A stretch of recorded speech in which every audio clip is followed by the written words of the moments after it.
This week, we attempt to defeat evil with the power of dance as we discuss the 1994 Bollywood knockoff of Nightmare on Elm Street, Mahakaal.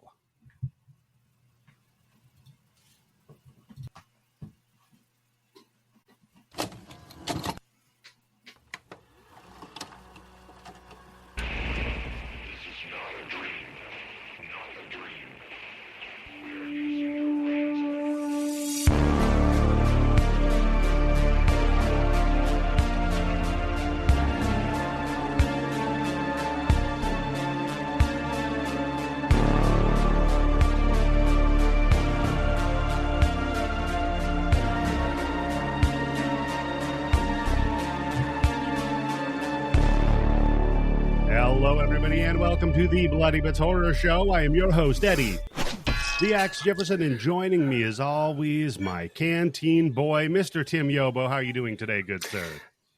We got to figure something out for when we're doing the video and we're playing that intro music with what we're doing with our fucking faces while we're listening to it. You could Vogue. You could learn to dance. You could learn a skill, Tim. You could learn Is how voguing really a dance? Well, it is in vogue, Tim. I think it's closer to mime.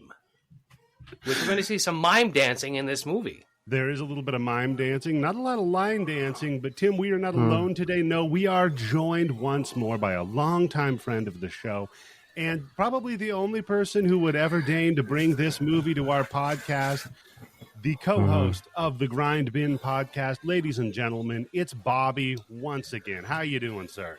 Fellas, it's an absolute pleasure as always. I'm excited to have another sleepover with you guys. Oh, man. Another good pick, too. Thank you. Bobby took the spark plug out of our car, so we're here for the long haul.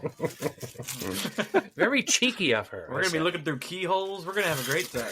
We're going to have the best time. So, Bobby, as you know, before we do the recording, we always like to do a little segment. What have you been consuming? So, I think, for starters, why don't I defer to my co-host, Mr. Tim Yobo here, my friend. What have you been consuming? Let's see, I just finished, I think it's the last episode of Monarch Legacy of Monsters on Apple TV. Soon to be on the Blood Bank. Chef's Kiss. Slow burn. Give us, I think it's like 10 episodes. Just, except for one episode, which really kind of dragged. 9 of the 10 episodes, really great. And the teaser for next season is just incredible. Okay. Oh, I can't wait. I don't want to spoil it or anything, but yeah. Yeah, please don't. I'm only about halfway through so far. So, what episode are you up to? I want to say I'm at 6, somewhere around there.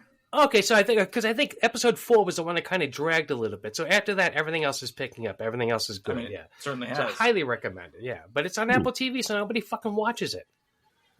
With all the money that Apple TV has, with all the fucking iPhone, how come every time I turn my iPhone on, I don't get a fucking message about watching something on Apple TV? You'd think, right? Well, maybe what they'll do is they'll make it work with that $4,000 headset they're trying to sell right now. What do you mean trying to sell? That shit's going to be sold out day one, you fucking Oh, idiot. I know. Come on, man. Everybody's going to have that shit sooner or later. The only thing worse than Elon Musk fanboys are Apple fanboys, except for the politics. Well, yeah, I mean, take the politics out of it. Yeah, no matter what, I still got the Apple guys, right? Yeah. I mean, that's true. I'm just They're saying, not telling chicks they can't buy iPhones, right? I'm just saying, if Apple sold a product that was like an eye poker router, they would buy it. Fans would buy it, poke their eye out on it, and be like, "Oh, this is so cool! It just works, guys." I mean, it would be a status symbol.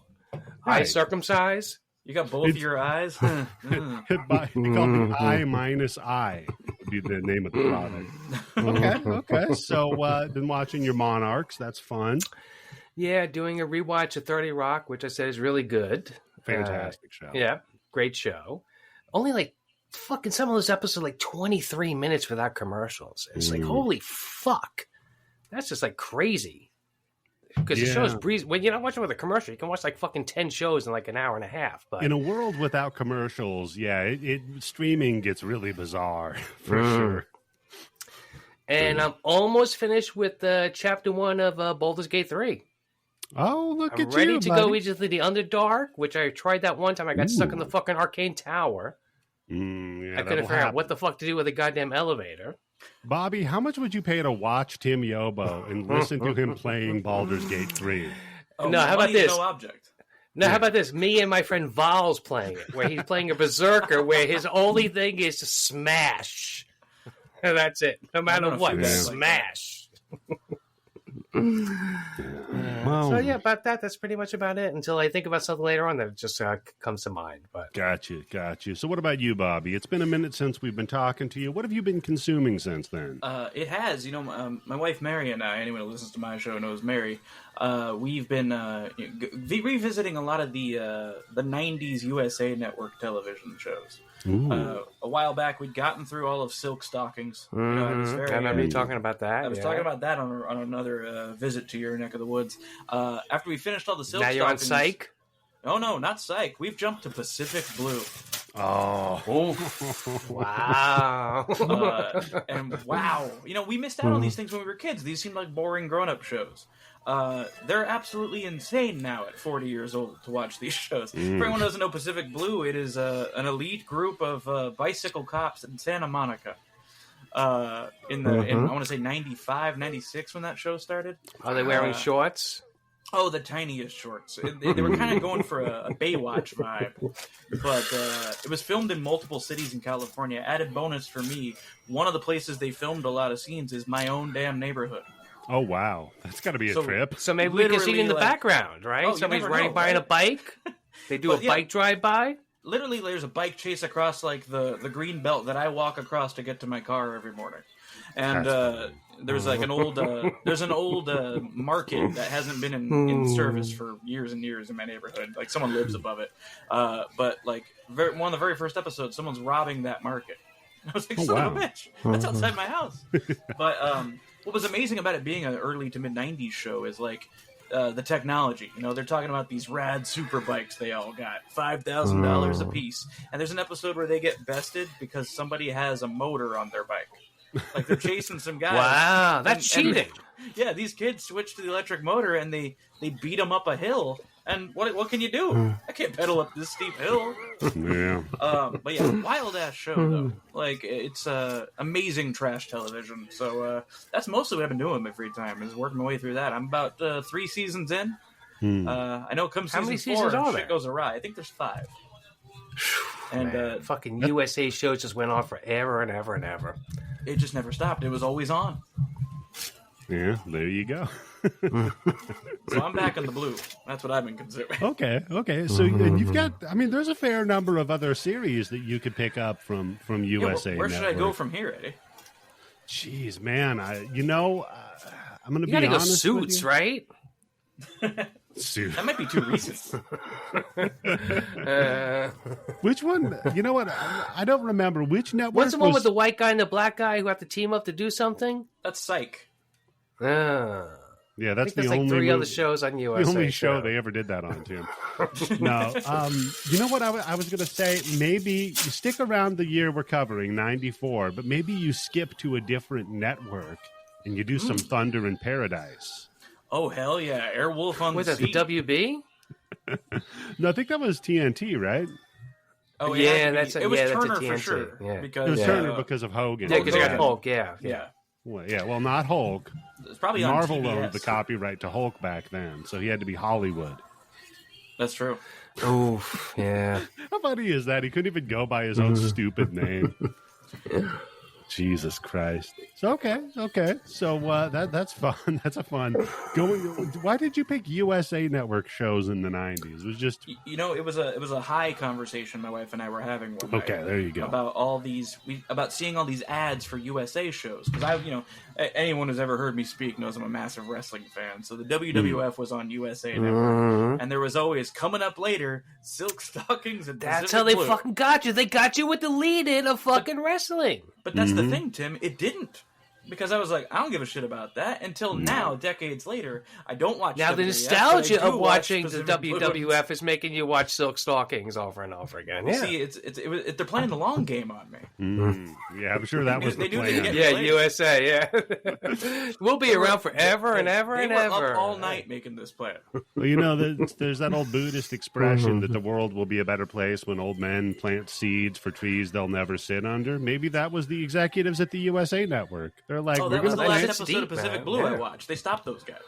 Oh, they did? Yeah. Stop You're people not allowed from to plant planting seeds seeds. there. What a great concept for a show. Like, you could just put a stick in the spoke of their bike and you win. You'd think, but man, there's an episode where they stop at some dudes that are trying to get away with a truck by the cop on the bicycle flying into frame horizontally and smashing through the windshield. Like, I don't know how he even made that jump. There was no ramp. He just flew into the scene. That's insane.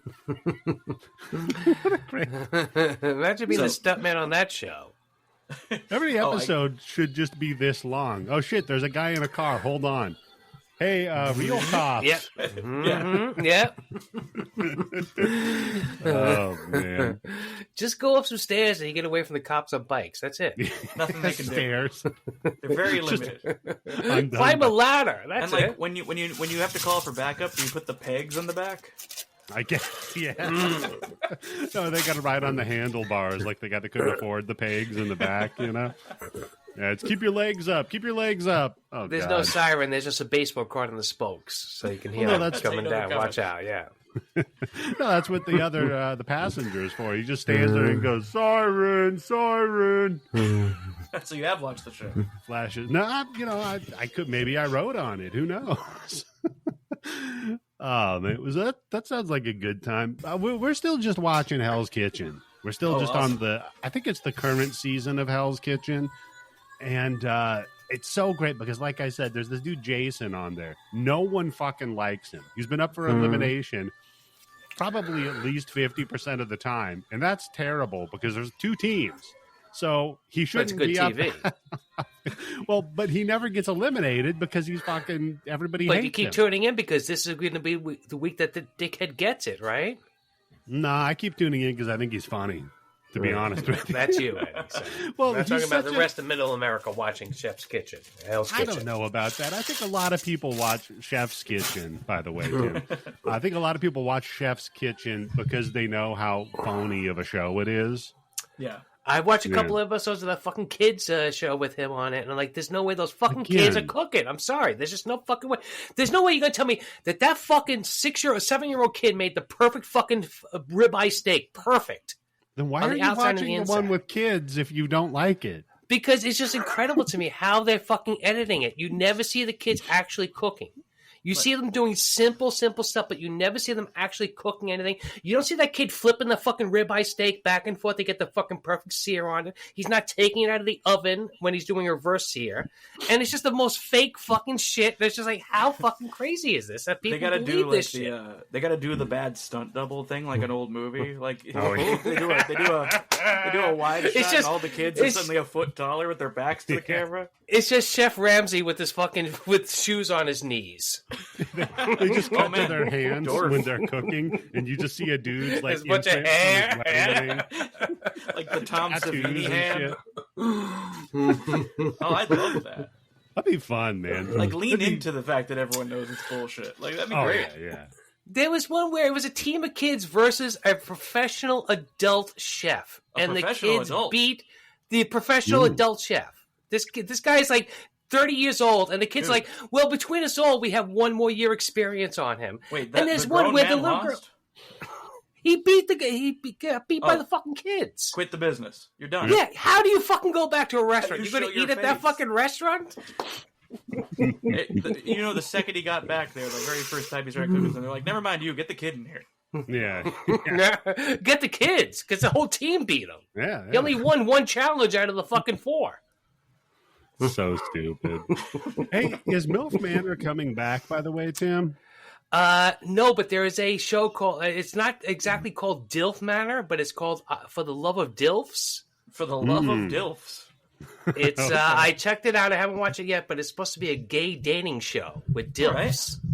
Because I guess they couldn't go all the way with the DILFs. Like, they couldn't do the reverse MILF Manor with DILFs because... Okay. I'm looking at it. That's extra creepy? It looks really good, Tim. Here's the line to sell this one for you guys, okay? Essentially, a queer Love Island, this hypersexualized reality show sees daddies and himbos try to find their soulmate. We're finally bringing together the daddies and the himbos. Yep. Nobody's bopping nobody. Says it's tons of lean, not so clean fun. They're all on lean? Yeah, they're all on lean. There's tons of lean. It gets wild. Half of them are suffering from like respiratory failure because they've repressed their respiratory system by narcotics. Sounds like a good show. Man, you won me over on that one.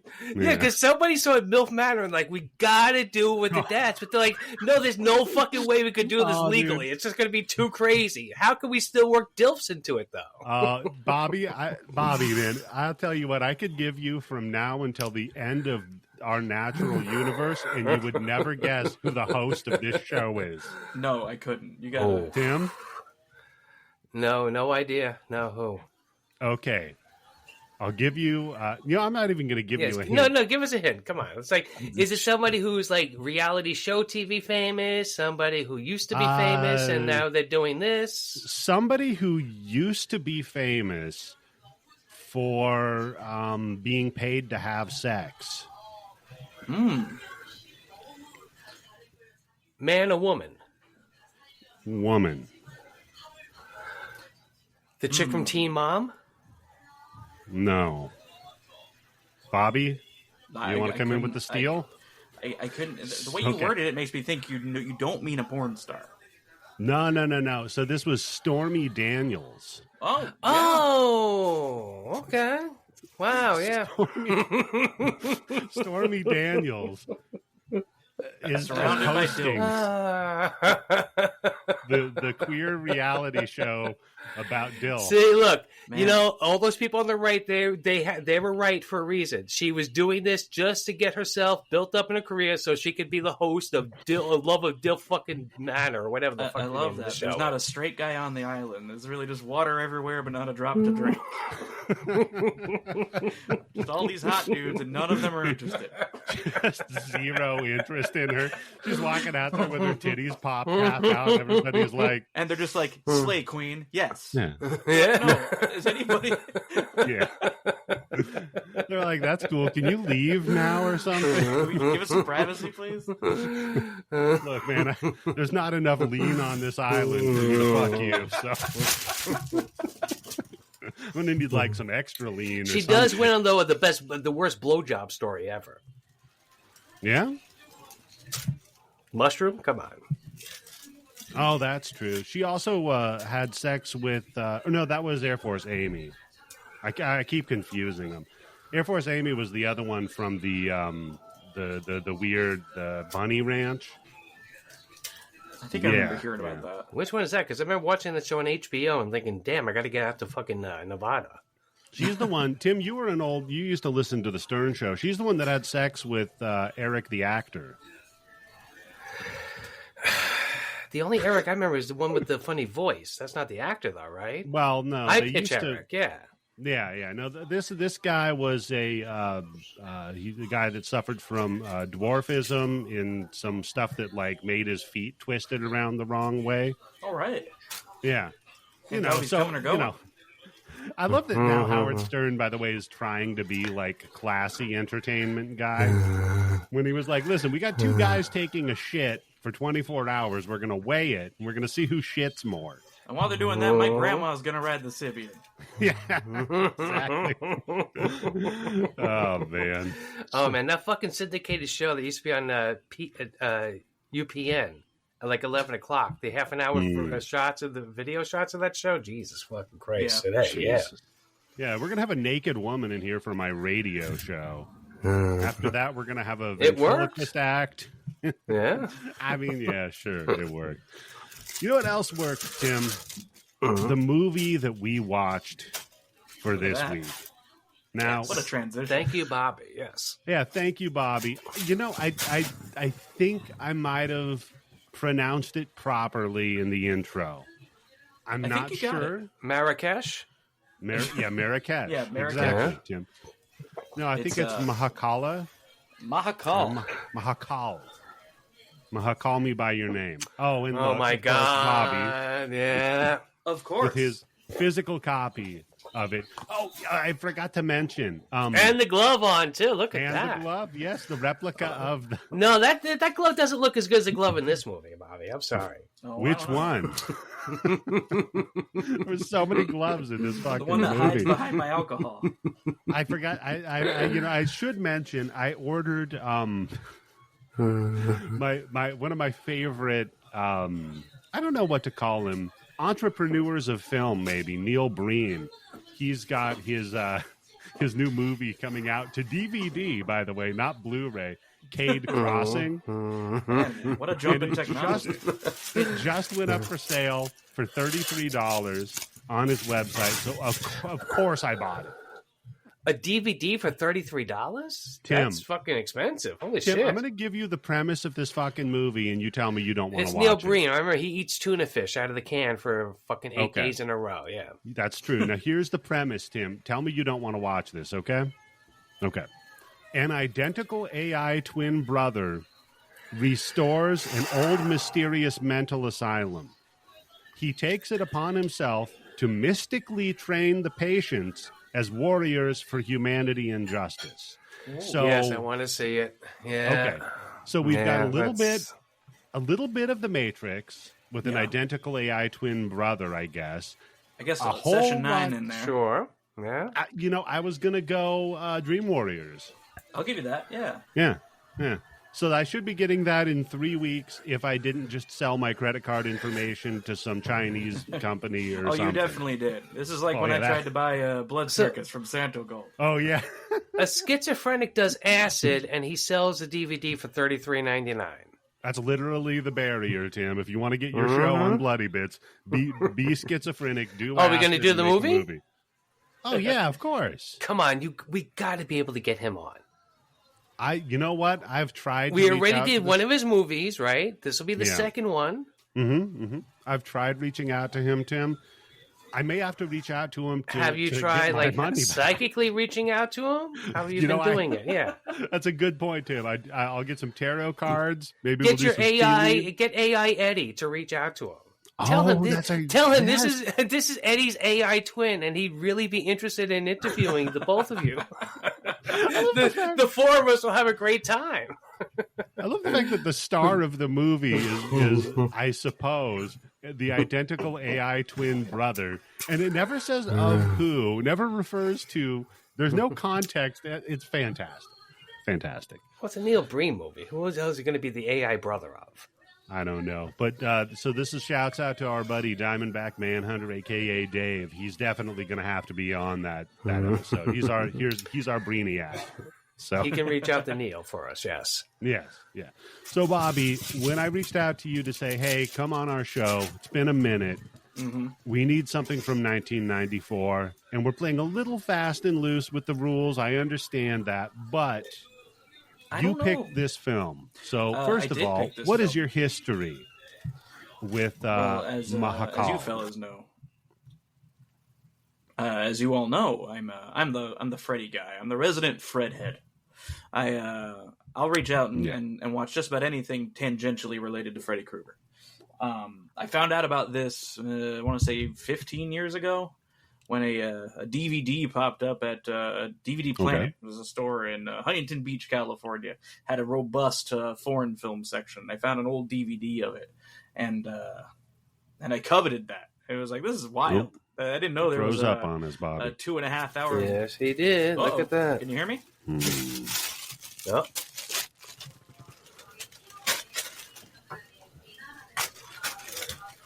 Do you need to leave? Yeah, he just noticed it now. Yeah, look at that. Yeah, let's give this a pause real quick, Bobby, because make sure that this is everything is uploaded, and then come back. All of us, or just Bobby? Just Bobby. We should all do it. Oh, yeah, okay. Well, I'll do it. Let me hit stop then. Yeah. Why not? Okay.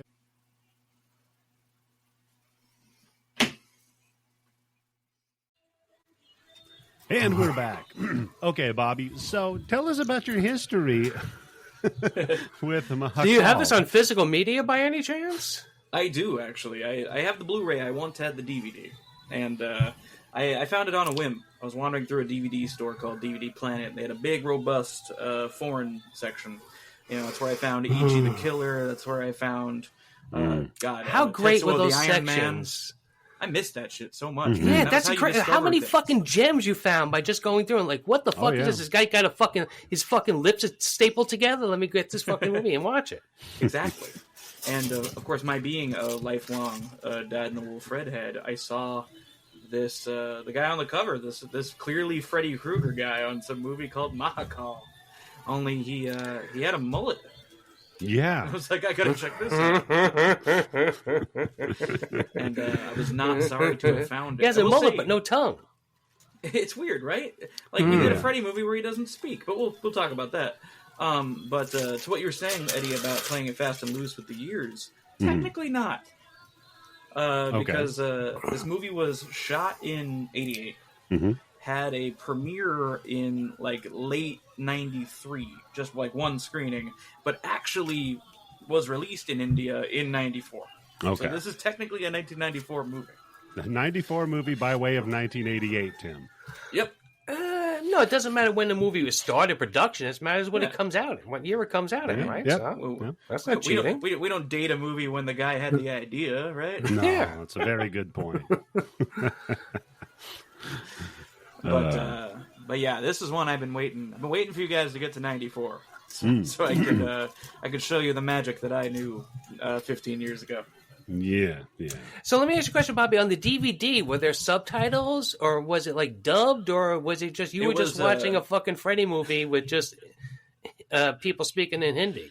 It was subtitled on the old DVD. It was I believe it was a Mondo Macabro release, which is they do a lot of weird global cinema.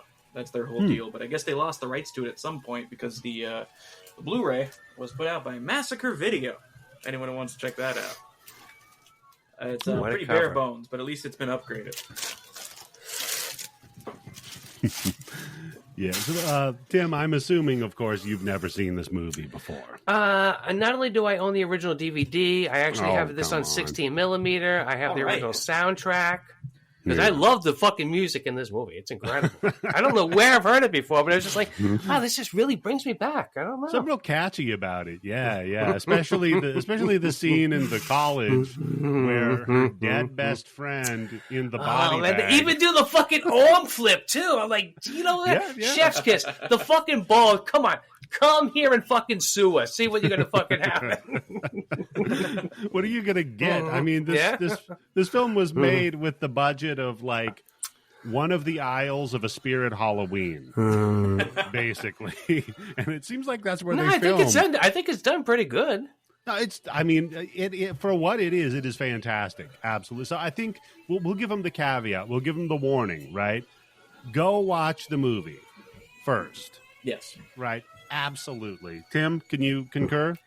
Oh, yes, definitely, yes. Because I tell you, I'm kind of getting a special place in my heart for Bollywood movies. There's just something that's joyful about them. Oh, yeah. Would it be one of the 9 or 10 dance numbers? I was waiting. When Bobby sent this to me, I was like, oh, my God, I can't wait to see fucking Freddy dance. They really missed an opportunity. He's in the dream sequence, right? He could fucking do it.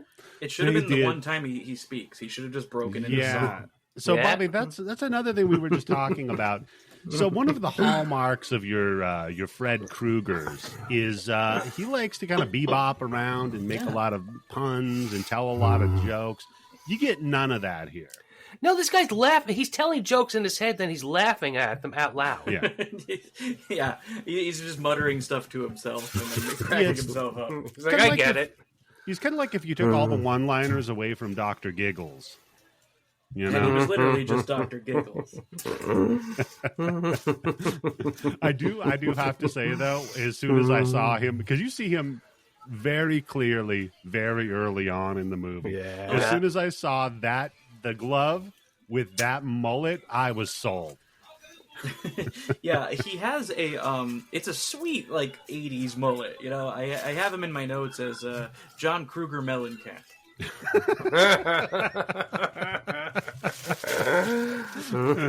Perfect. Yes, absolutely. So, and I'm same as Tim. Never seen this movie. My wife actually suggested it long time ago. Oh, really? In the podcast. Yeah. And I was like, you know what? I want to do this, but I need the right context. And of course, I have to reach out to Bobby for it. But I didn't know the year. I had no idea. So when this came up, it was Kismet. Yeah. It was kind of Kismet for us there, Bobby. So I don't have a ton of notes on any of the actors or any of the production for this film. Other than I gotta say, I love Canteen. Oh, that dude is a legend. That's a gentleman by the name of Johny Lever. Okay. And he is a never lever him out of a movie. No, never do. And they don't over in India. He is a comedy legend with over 300 credits. I can see why. This guy is just fucking magic on screen. You can't take your eyes off him. He's just fucking incredible. It's the second he walks into frame, he just takes the movie. He's like, nope, this is mine now. And he, as recently as 2019, I was showing Tim this privately. They were trying to get an animated series off the ground based on him and all of his different characters that he plays. I don't think anything's come of it. There's like one image of two of his characters, rendered as a cartoon. I want the Peeping Town guy as a cartoon. The people. The guy who's got a thing for feet. But he's sort of Hindi Jim Varney. Okay, I get it. Big on the facial expressions, big on playing multiple characters, as we see in this movie. He's got, 3-4 different people he shows up At least 3, yes. Possibly 4, yeah. Explained away as in sort of a Dudley Boys fashion. Just like, my dad got around. We're all half-brothers. I love that, yeah. But the people who made this movie, the Ramsey brothers, that is a group of, I want to say, 5 or 6 siblings who were just sort of just cranking out, they're the Sam Raimi of India. They're just cranking out these like low-budget horror movies, obviously stuff very derivative of other things that were already popular. They sort of serve the purpose of like the Roger Corman of India. Don't they give themselves a call out in the movie where he says he just got to roll in a fucking movie with the fabulous Ramsey brothers? So clearly, like, it's all very tongue in cheek. They are self-aware. They know who they are. They know what their reputation is. Bobby, I think if you're doing a rip-off of an American horror movie and you're having musical numbers in it, you have to be self-aware. You have to be like, we're going to have fun with this, right? I mean, one would hope, but I mean, if you're talking about Bollywood features, most of them are going to have musical numbers in them. So I think almost all of them have it, because I've seen like the Hindu version of Dirty Harry. And there was 2 fucking musical numbers in it when somebody's getting fucking sniped. Yeah. I know what you're thinking. Did I do 5 musical numbers or 6? I know what you're thinking. How many bullets did I fire? Was it 1, 2, 1, 2, 3, 4? There you go. I'd pay to see that. That's great. I love it. There's such a sense of whimsy mixed in with like every time the protagonist travels, she's going to get raped. It's Jesus Christ! What a thing to be kind of loose, fast, loose, and fun about in a movie. Yeah, because like those wacky rapists. It's like it almost reminded me of like It, where it's like you've got the clown, obviously, that's the problem, but you've also got the crazy fucking bully that's going to kill you. The crazy gang, what is that guy, Harold? Harold? It was the guy. I don't think it's Harold, but the bully guy with like the no sleeves on his shirt. It was like Roland or something. There's always some weird like. No, Roland is from from Dark Tower. Yeah, what was the name of the kid that went to the fucking mental institution that Pennywise gets to break out so he can try to kill them in part 2? Was that an Eddie? Henry Bowers. Henry Bowers. Henry Bowers. There we go. We were looking for Henry Bowers. Yes. The Lord is still yours. I should have formed it in the form of a question. Sorry. Yeah. So, okay. So, just... so much fun with the fun little crazy musical numbers that they throw into it. Sometimes very jarring, though, because you'll have like a dead serious scene and then, all right, well, we're going to have a picnic now. But you know what? It works because this movie's a dream. When are they dreaming and when is it real, right? Well, now. That's why that's why those crazy fucking just hard cuts just work. Where all of a sudden they're all in school. We're going to go on a picnic, and all of a sudden my girlfriend and her friend are riding on the hood of my Jeep as I'm going 60 miles an hour down the beach. Yeah, even this movie ended with Canteen waking up. Yeah, that would make a lot more sense because what they do is they end up in like one of the Daedric temples from fucking Skyrim, where the entire family is and the boyfriend. So I guess they're all dreaming. I don't know. Oh man, group dreaming. It's like Dream Warriors because bear in mind this was made in '88. We are not only ripping off Nightmare on Elm Street from '84, but we're ripping off the first 4 Nightmare on Elm Streets in different places throughout this movie. And a new Nightmare with that fucking glove moving by itself, right? And you know what? New Nightmare came out in '94. '94, yeah. So '94, a good year for unconventional Nightmare on Elm Street. Absolutely. Let's say. Yes. But who knew that New Nightmare was the second best one of that year? Yeah. It's true. It's very true. So the movie, of course, we have the star is Anita, right? Anita. Yeah. You got to hit all the syllables. Yeah, you got to have like 4 A's at the end. Anita. Yeah. So we wake up on basically a monster who. It's fun because you know what he looks like? I'll be honest with you because I'm looking at a big picture of him. Yeah. If you told me he was in Nightbreed, I would believe you. Yes. He looks like a Nightbreed motherfucker. Like at the end of the movie when we have a lot of extras in we're seeing them all for like half a second. You're like, oh, that's cool. Yeah. Like we put all of our money into like, Peliquin and the Moonhead guy and all that. Moonhead guy. That guy ate up a lot of your fucking budget, man. Mac Tonight. Mac Tonight. He's getting that Mac Tonight money. We blew the budget on that, so we're just gonna smear some peanut butter on Mullet Guy and have him run by. Yeah, the mask. I mean, the classic joke with Freddy, of course, is the pepperoni pizza face. And this guy, you're right. It's like Nutella on toast or something. Yeah, but imagine what this must look like. What does the makeup look like on Blu-ray, Bobby? Oh yeah, because I watched this on YouTube, so I can't imagine like seeing that mask. What that must look like in fucking like 4K. You see, there's some seams. I'm not gonna lie. Yeah. You can see it. The blending. They didn't think they'd have to worry about it.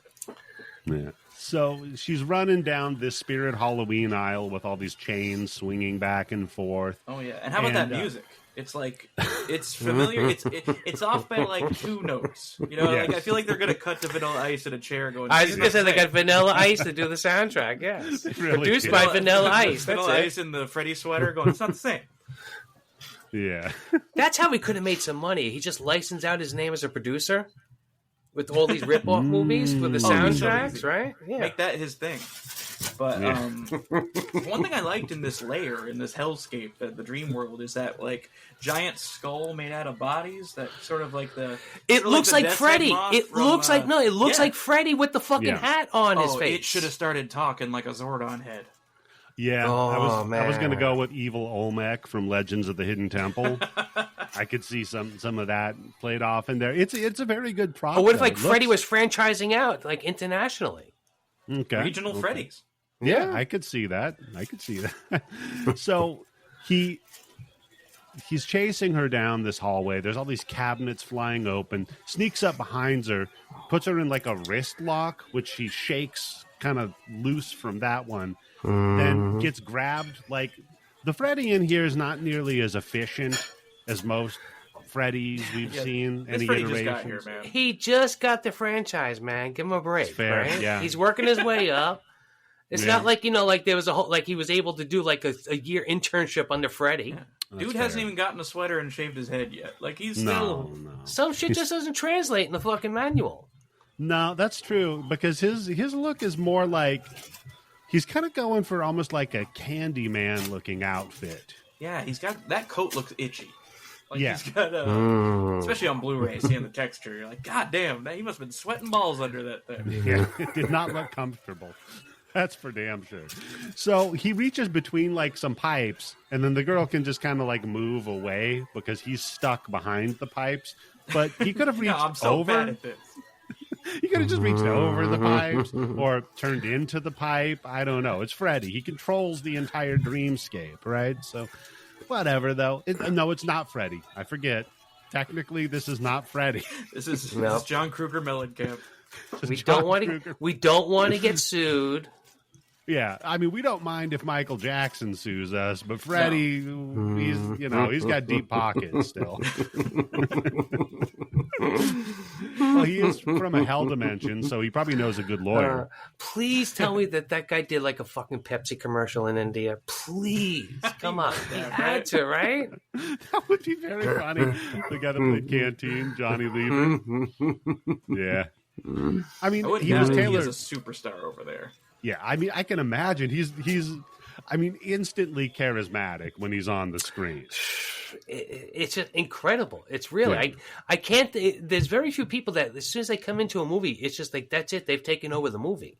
Like, can you imagine if, like, you're watching Dream Warriors and, fuck, that nerdy kid in the glasses is just amazing. I can't take my eyes off. Like, fuck Freddy. I just want to watch this Yeah. guy. You know what I want to see? Friday the 13th without Jason. Give me that fucking kid at least. If there's no Jason, give me a kid like this. Can I get Johny Lever today dressed up like Michael Jackson, right? Along with Corey Feldman having a concert. Oh, man. That'd be too much power. It'd be too good, buddy. There's no way Corey's going to get it. Corey, he's going to get upstage doing the Michael Jackson impersonation by this guy. So. I don't know. Pauly Shore gave him a run for his money in that video. My wife sent me that clip of Pauly Shore dancing with Corey Feldman, and she's just like, I don't even know what to think about this. She's like, it's like a train wreck. I can't look away, but it's beautiful. So I heard he might be playing Richard Simmons in a bio. Yeah, the most recent thing I read was that they're going forward with that, despite the fact that Richard Simmons himself said, please don't do this. Yeah. Pauly Shore, by the way, not Corey Feldman. Yeah. Yes. Yeah. It would be funny, though, I'll bet you if you wanted to trick Corey Feldman, if you just reached out to him to say, hey, we're doing a Michael Jackson biopic, and we want you to play MJ. Oh, we want you to play a young MJ. That's how you get him. Yeah. Oh, wow. Yeah. And we got Kieran Culkin like to play Jackson 5. Yeah, we want you Jackson 5. Yes, please give me a Jackson 5 movie with current Corey Feldman playing my role. Yeah. Can I get a Tropic Thunder of Corey Feldman? He still keeps getting booked at places. Is he paying these venues to perform? I mean, the nostalgia enough is, I'm sure, able to get him in there. That's fair, because I do see he advertises all these Funko Pops of his that are like $100 each. That's wild. People are buying them. So, well, they're just buying it like he's going to die soon, so it's going to go through the roof as soon as he dies, right? I don't think so, Tim. I don't think any of his stuff is going to go up in value when he dies. I think, if anything, rather than going through the roof, it's going to go into the ground. Exactly. You're just gonna bulldoze it right into the hole with it. Instead of everybody throwing dirt on the coffin, they're just throwing the Funko dolls on it. Yeah. It's going to end up like all those copies of E.T. from Atari in the desert. You're going to dig up all these Funko Pops. 30 years later, we get a documentary about digging up Corey Feldman and the Funko. A pile of Funko Pops and a skeleton. Pile of Funko. Oh, you think they're going to bury Corey out there in the desert too? Yeah, that makes sense.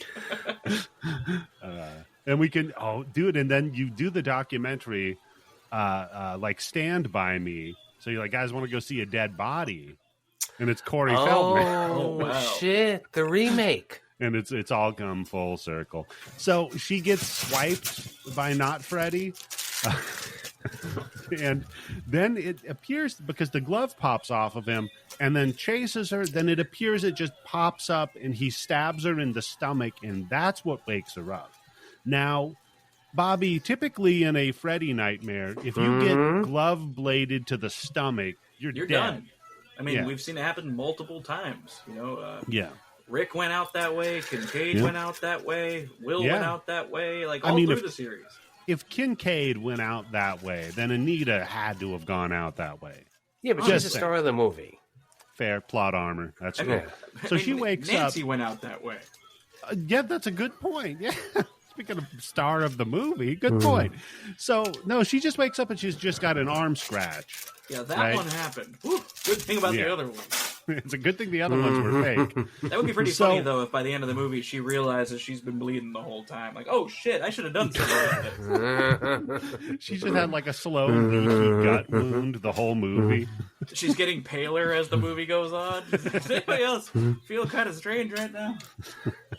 Yeah, then you just get Canteen popping up to her like it's Thriller to dance with her. Like, look, I'm getting paler too, but that's because I have some sort of an infection that I got at that hotel with the manager. Would it be more like, Anita, are you okay? No, Tim. With all that blood. Tim, you're not allowed to make I can't believe I got that in. Wow, you're not allowed to make smooth criminal jokes. Have you heard that song yet, by the way, Tim? Now, I realize now that I have heard it in little bits and pieces, but when I heard it, I never knew what it was, so... Well, go look for the Alien Ant Farm cover of it. You might like that more, Tim. I saw you put that on the Discord, and I was just like, nah, that's okay. On that topic, I remember back in high school when the Alien Ant Farm version came out, I was a huge Michael Jackson fan. And I remember being incensed that this dude didn't bother to look up the lyrics. And anywhere where he didn't know what the words were, he just filled it in with other words. That's true. I was like, this is a bullshit cover because he's just saying nonsense. And of course now, with the passage of time and more information, I'm like, yeah, do what you want, Alien Ant Farm. Go ahead, man. Yeah. Well, they got MJ's sign off on the cover, so apparently he was all right with it. So we cut to then Anita hammering a wall. It looked like she was trying to hang something up. I don't know. Dude, it is a picture of a woman with a bear. It looks like they're dancing. Okay. I stopped and rewound it twice. It's a picture of a woman with a bear. That's a really well-known thing. Is on look up, look up dancing bear. On it's a thing with parties. Go ahead and look it up, kids. Okay, yeah, Tim, look it up. Dancing Bear Party, and see if it's hosted by Stormy Daniels. We'll be good with that. That's a different kind of bear. So then the bully, the town bully that they all call the boss, pops up because he this entire movie, the character. He's the boss of rape in this town, right? Yes. Oh, that was another TV show, Rape Boss. It came on right after Cake Undercover Boss. Rape Boss, yeah. Much better than Ace of Rapes. Yeah. It is better than Duff with Ace of Rapes. Or was he on Rape Boss? I don't know. Anyhow, so I guess she's okay, but then Rape Guy tries to hit on her, gets shot down immediately. She's like, yeah, not into your shit. Yeah, but one thing I gotta mention real quick, yes. that I thought was really fascinating was in the prior scene, we meet her parents, and right before she goes to school, her dad is smoking a cigar at the breakfast table. That is a choice. That's a move. I cannot imagine. Cigar. You mean Saddam Hussein, the body double? Yeah, the Saddam double. Yeah. Hey, that's where Bobby, they got the money for that house. Just curious, what's her dad do for a living? Why, he is he's in the John Saxon role, so I believe he is the chief of police. Yes, he's just the chief without of police. the good hairpiece. Yeah, perfect. Yeah, although Mom wasn't a drunk though. They kind of I don't think he could do it in this movie. Yeah, because they all these movies have the certificate from the like they got the stamp of approval from the government, right? So I don't know. Can you have the mom where she's a fucking alcoholic in a movie? Was there a rule about that? You can't have a lady getting drunk. No, but you can have them get raped repeatedly, apparently. So what are you gonna do? And set up situations where they have sex because somebody took a spark plug out of a car. Well, that's cool. That's on her. She's an A+ girl. I'll give you that one right there. Right before the gas ran out, the spark plug killed. Yeah. But you think the guy playing for the gas to run out and she took the spark plug out and he's like, "Boy, this is convenient." Man, this it's is like a wash. the Pina Colada song. Yeah, that's how you know it's meant to be. If you're both trying to trick your way into sex with each other. Hey, we're both monsters. Speaking of monsters, though, this boss guy, what an introduction, though. Because they show him like laying on the hood of his car, surrounded by followers. We're like, "You're so cool, boss." But then all of his dialogue is about how like this girl doesn't even know I exist. Yeah, and all the other ones are fucking making fun of him. Yeah, I don't really understand the dynamic here. They're like, well, you are a piece of shit, boss. Yeah, usually that's not how it goes, but yeah, it worked. So yeah, she shoots his ass down. Then they all head out, and when we run into the crew though. This is when Canteen shows up. Yeah, we're at it's like the Saved by the Bell kids going to the Max after school. Yeah. And he's sort of the guy who runs the Max, right? He's Max. Whatever that guy's name was. Yeah, whatever that dude's name was from the Mac.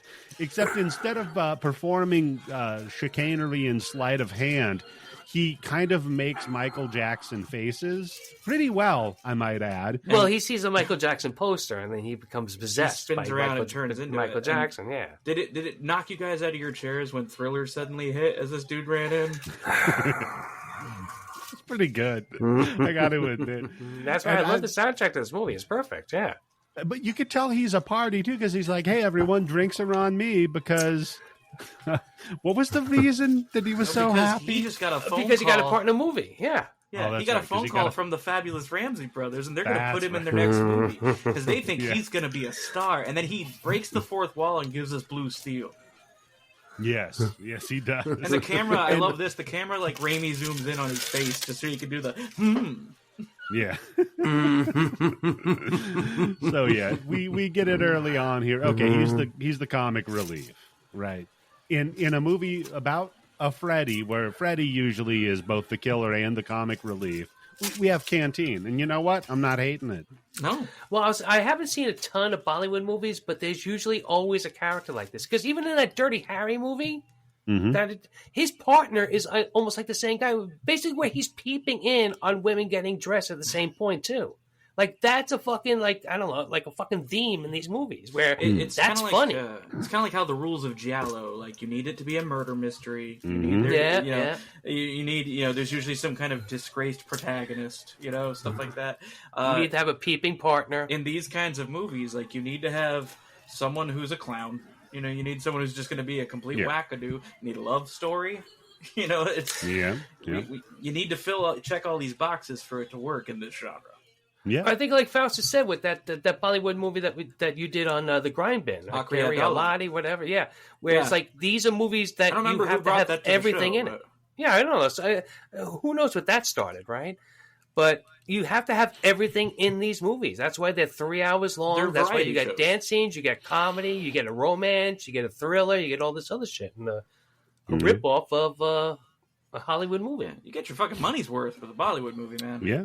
That's true, for sure. Because that's this one, the runtime was... You like wet women? Here you go. Can we isolate that? Yeah. I'll say whatever you want. You don't have to isolate. We're using that for the bloody bit. You're right. The runtime on this one is 2 hours, which for a Nightmare on Elm Street knockoff seems long, but it moves at a clip, man. Let me tell you. Yeah, when it comes to like Hindi movies, it's like this one's the tight 125, right? Yeah. We're just no time for bullshit, man. This is only going to be over 2 hours. So Canteen's so excited that he starts dancing for all of us. Then everybody joins in on the dancing. Then just at the end of it, Canteen decides he's going to make out with the boss. Yeah, boss walks in. Canteen just like smooches him like Bugs Bunny kissing Elmerfudd. Yeah, just plants one on him. Just for, gives him the what's up doc, He gives him the old what's up doc. That's what I called it, but I still got kicked out of 31 Flavors. So, I to be fair, I told the lady working there, guess what the 32nd flavor is? Then I gave her the old what's up doc, got kicked out. Man, was she uptight? I don't understand. Little bit. So now I have to go elsewhere to get my supply of baseball nut. So there. What a way to come back to, yeah. Yeah. So they head off to the beach where our heroes are singing about how in love they are. So this is now... And then I mentioned to my wife, because she's like, so how's the movie? I said, well, it's 10 minutes in. No one's been killed, but we've had 2 dance numbers. And it's just every dance number. Again, like I said, I haven't seen a ton of these movies, but the ones I've seen, this is another theme in it.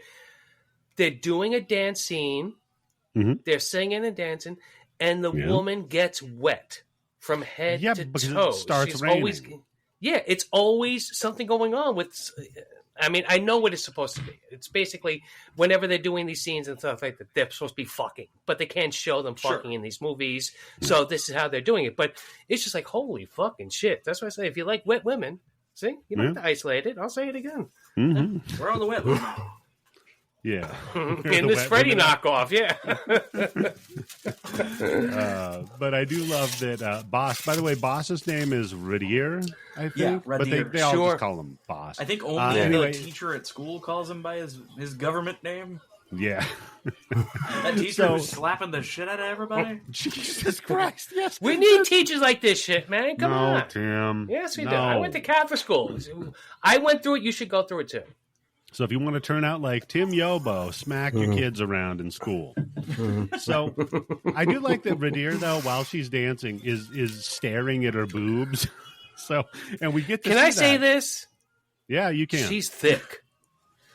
She is a lovely woman. I'll give you that. She is incredible. Holy shit. This movie's full of fucking thick chicks. And I'm talking about the hair, not their bodies. Oh, yeah, here we go. Yeah, let's not take it somewhere you didn't mean it to go.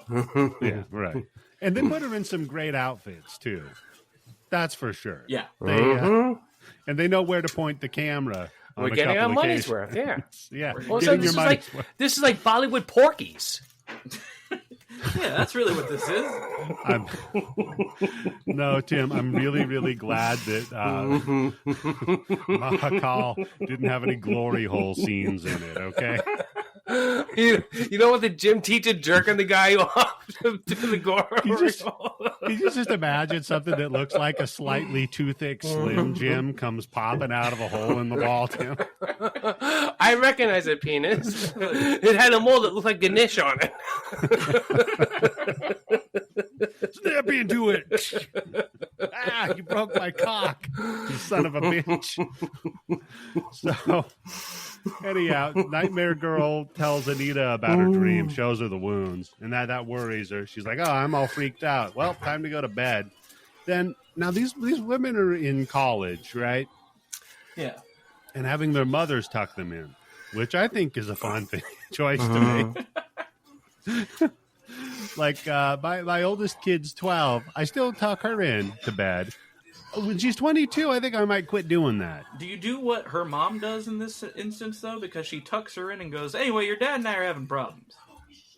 No, that's usually a breakfast conversation. Oh, well, you need a cigar for that. That's how you start the day off? Yeah. Okay. Yeah, Tim. I get a cigar, a brandy, a couple of hard-boiled eggs. We sit at the dinner table, and I'm just saying, like, so my wife's being a bitch. Yeah. So, it's my mom. Well, yeah, I'm because like, you're always on these fucking trips to Iraq for like 3 and 4 days just without any notice, and then coming back, and you're like fucking poisoned, going to the hospital and shit. Yeah, that's who has the time, right? Also, I guess we need the drama here, so there has to be some trouble with the marriage, maybe. Although we only just get one line of it, and then nothing else. Never address it again. Yeah. I mean, aside from the man just drinking like he's haunted.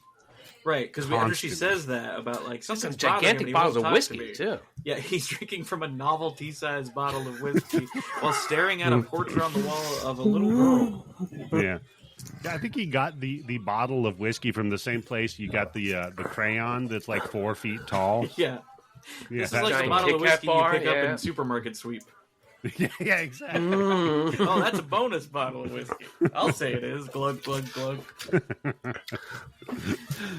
I'm going to rip off the little envelope on the front and see what you won. Oh, you won 5 across the eyes for questioning my ass is what you want, woman. But yeah, we find out the girl he's staring at in that portrait is their other daughter. Yes. Who died 7 years ago. Mm-hmm. See, this isn't like Nightmare on Elm Street because they didn't have a daughter who died. Right? Right? It's you can't sue us. It's a completely different story. That's fair, yeah. And to be fair, that they didn't burn this guy alive, so his scars make no sense. Yeah, that's the. I thinking that's what was going to happen, right? That would have made sense with all these.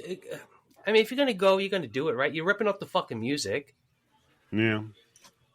Go whole hog on the goddamn shit. What's your theory on how the man looks like he's been burned alive? Well, they do. Later on they explain that he is a sorcerer. Yeah. So that's right. When they explain his whole thing, they're like, "Yeah, he's a sorcerer. He killed kids. He was doing some Freddy shit." Anyway, the point is, like He's doing some child play shit, but that's a different movie. It'd be very funny if they're like, listen, he's like Freddy, and then they pulled out a VHS and popped it in. They're like, see, look, like that. Oh, Spaceballs the video. Here's what he's up exactly. to. No, I think, though, we already know, because we've seen in the previous time that he was on screen, that he's new at this Freddy shit. Like, long learning curve for our boy, for our Mahakaal. I think that he has probably accidentally burned himself trying a few spells. Yeah, that could be it. I believe he and Canteen were both auditioning for the same Pepsi commercial. Makes sense. Alternate universe where you just, instead of getting MJ getting burned, you get a Mahakaal. Yeah. You know what? MJ look really Oh, at took this. it. Mahakaal. It's Mahakaal Jackson. Yeah. He's got the glove, so I guess it works. He's got the right? one glove. He's burned. He's got the hair. He's got the hair. That's He's for a gold damn Can you sure. glove. imagine Yeah. if they put him in like the general's jacket with like the gold shit on the shoulders and everything? Oh my gosh! And can we get him a perm on that mullet and And then can he do your moonwalk? gold? I Yeah. think there's only a certain point they can go with ripping off a movie, right? They have their standards. Yeah, them dressing him up like Michael Jackson and giving him a perm would be too close to ripping Too off much on Nightmare the on Elm nose, Street. yes. Too Robert Englund there. That's Too a good much point. East meets West. So that night, she has a dream about her dead sister showing up to lure her out of her room. Now, again, Tim, I think you've made this point abundantly clear. If you know someone's dead and you see them, don't follow them. Unless you're going to rule. shoot them in the head, no. If don't you be remember following- them dying, you're not mistaken. If you remember them dying to the degree that it made your father an alcoholic, Right. Your mother comes in every night and tucks you into bed and complains about their marriage, I don't think you've forgotten that she's dead. Her picture is still up on the wall next to the lady with the bear. Every time you're having breakfast and your dad's smoking his fucking morning cigar, he's looking at the picture of the daughter, right? So you can't forget what's going on. She's dead. Well, I think You think Dad's she was Gone. I think Dad's hitting something a little She's stronger complete. than the cigar She's no more. now, because I was going to Dad's say, been- in Anita's defense, she might be a little confused with the amount of smoke that's billowing into the room. Yeah, so they He's turn the fog hotboxing, machines on full blast when she goes into this fucking nightmare dimension. And the nightmare dimensions in this are a lot less like the boiler room. And again, like I said, one of the aisles in Spirit Halloween. Because we've got all of these creepy, spooky skeletons that are just kind of hanging up on the walls. And they keep falling on her. I love it. There's one And that she she's runs screaming. into that looks at the camera. We get a Oh, what yeah. a maroon from one of the skeletons. I'm going to get her. I do like the skeleton that cheeses to the camera. And it brought up a thing I was talking about a little earlier about paranormal encounters and how I want to have a skeleton encounter. Because everybody sees a ghost or an alien or a Bigfoot or a Mothman or whatever. I want to be the guy that sees a skeleton. Like I'm running right. I'm charging that fucking thing. I'm fucking tackling it. What the fuck is it going to do? Oh, I want to be like I don't know. I was in my bedroom and it felt cold. So I got up and I thought I heard somebody that was playing the xylophone downstairs. So I went downstairs and there was this skeleton standing by my refrigerator. He fell Playing down knick-knack on his knee. Yeah, he fell down into a pile of bones. He did that chattering thing with his teeth, and I just ran the fuck out. And I was out of there, man. I'll bet I can't do it to Asher's because she's a friend, but I have to find somebody who's got a paranormal show that's looking for people to talk about their encounters, and I'll be the skeleton encounter guy. Oh man, if you can deadpan that'd be incredible. Like, I can deadpan we have our it, guest Bobby. Eddie on the show today. He apparently encountered some Harryhausen nonsense in his kitchen. There's always the least frightening fucking thing you see in horror movies: skeleton. Yeah, well, And the skeleton Charge has it. to like pull Literally. a drink out of your fridge and do like a Pirates of the Caribbean ride, kind of like Yeah. he tries to take a drink and it just spills on the floor. They got no muscle mass. They can't do nothing. shit. Tim, neither does a ghost. At least a ghost has got clothes on, so They got something going that's for it. fair. Right? They do have clothes. They're able to carry clothes around with them. So. I used to know somebody who believed in ghosts, so I always would ask her how the ghosts got their clothes. Do people stitch like soles into clothing other than shoes? You know, that I get. But like a cummerbund, do you think there's a soul in a cummerbund? Do they get to choose? Because, I mean, people have claimed to see George Reeves, and he's in the Superman outfit, and that's like the last shit he'd want to wear. Oh, my God. That's hell. They just saw his fucking spirit in hell. That's what it is, yeah. Yeah, that would suck. That'd be pretty bad. Did you guys you're a celebrity. You're a celebrity, you die, and people just keep asking you about the one fucking role you don't want to talk about anymore. Like imagine like Jim Varney's ghost is stuck as the old lady with the neck brace. It's like, people don't remember me for this. Is this how I have to haunt people now? Could you at least put me in Goes to Camp? I mean, come on. So that was probably my best movie. Yeah, I think that's probably it. That and Scared Stupid are the top ones, right? Yeah. I mean, we'll start our Ernest podcast on the side. We'll go through it all. So does Paul Rubens, is he the spleen from Mystery Men, Pee Wee Herman, or just his pants half off as a ghost? Yeah, it's that part. But did you happen to notice the music in this scene? Because it's from the previous Bloody Bits episode. We specifically get Christopher Young's Nightmare 2 music in the House of Skellington. Yes. Did somebody take credit for the music in this movie in the credits? I don't think there's a composer listed. That's why I say you need the music produced by Vanilla Ice. That's how you get around this whole goddamn thing. Yeah, because it has to be just like music by Mr. Music or something. You know? Spelled with a K. Music by committee, we'll call it. Both of them spelled with a K, yeah. Yeah. No, you're absolutely right. Because just so many times in my notes, I'm like, wow, they just are using this song from Nightmare on Elm Street. Fantastic. It's so blatant. So the skeletons all fall on her. She wakes up. Yeah, she does. It's like a real elephant. It's like a real elephant graveyard in there for her. She wakes up, though, and she's so much better than her friend was that got slashed up. Because she just got like barely a little slash on her arm. But her parents, at least, are very sympathetic to the situation. Oh, yeah. Yeah. She tells them, I love this. Her dad's just like, listen, dreams are just a reflection of your thoughts. Calm down. And he tells her that she needs to stop dreaming and start focusing on your studies. He's like, what you need to do is dream up some fucking books. Yeah. I hope you're dreaming of getting an A in college. It's the middle of the night. He's like, why weren't you studying? The fuck you doing? And then she goes to school the next day with no fucking sleeves on, so everybody can see the goddamn cuts on her arm. Not just no sleeve, but like no first aid at all. Like she just has a gaping wound. Yeah, that's right. That's true. Her arm has an asshole. Kind of like... That's how she dies from an infection. At the end of this movie, she fucking beats fucking Freddy, and she gets an infection and dies. Yeah. No, she wrapped a sock around it. Something. So, okay, next day, Boss and all of his homies try to rape Anita. Drink every time I say that.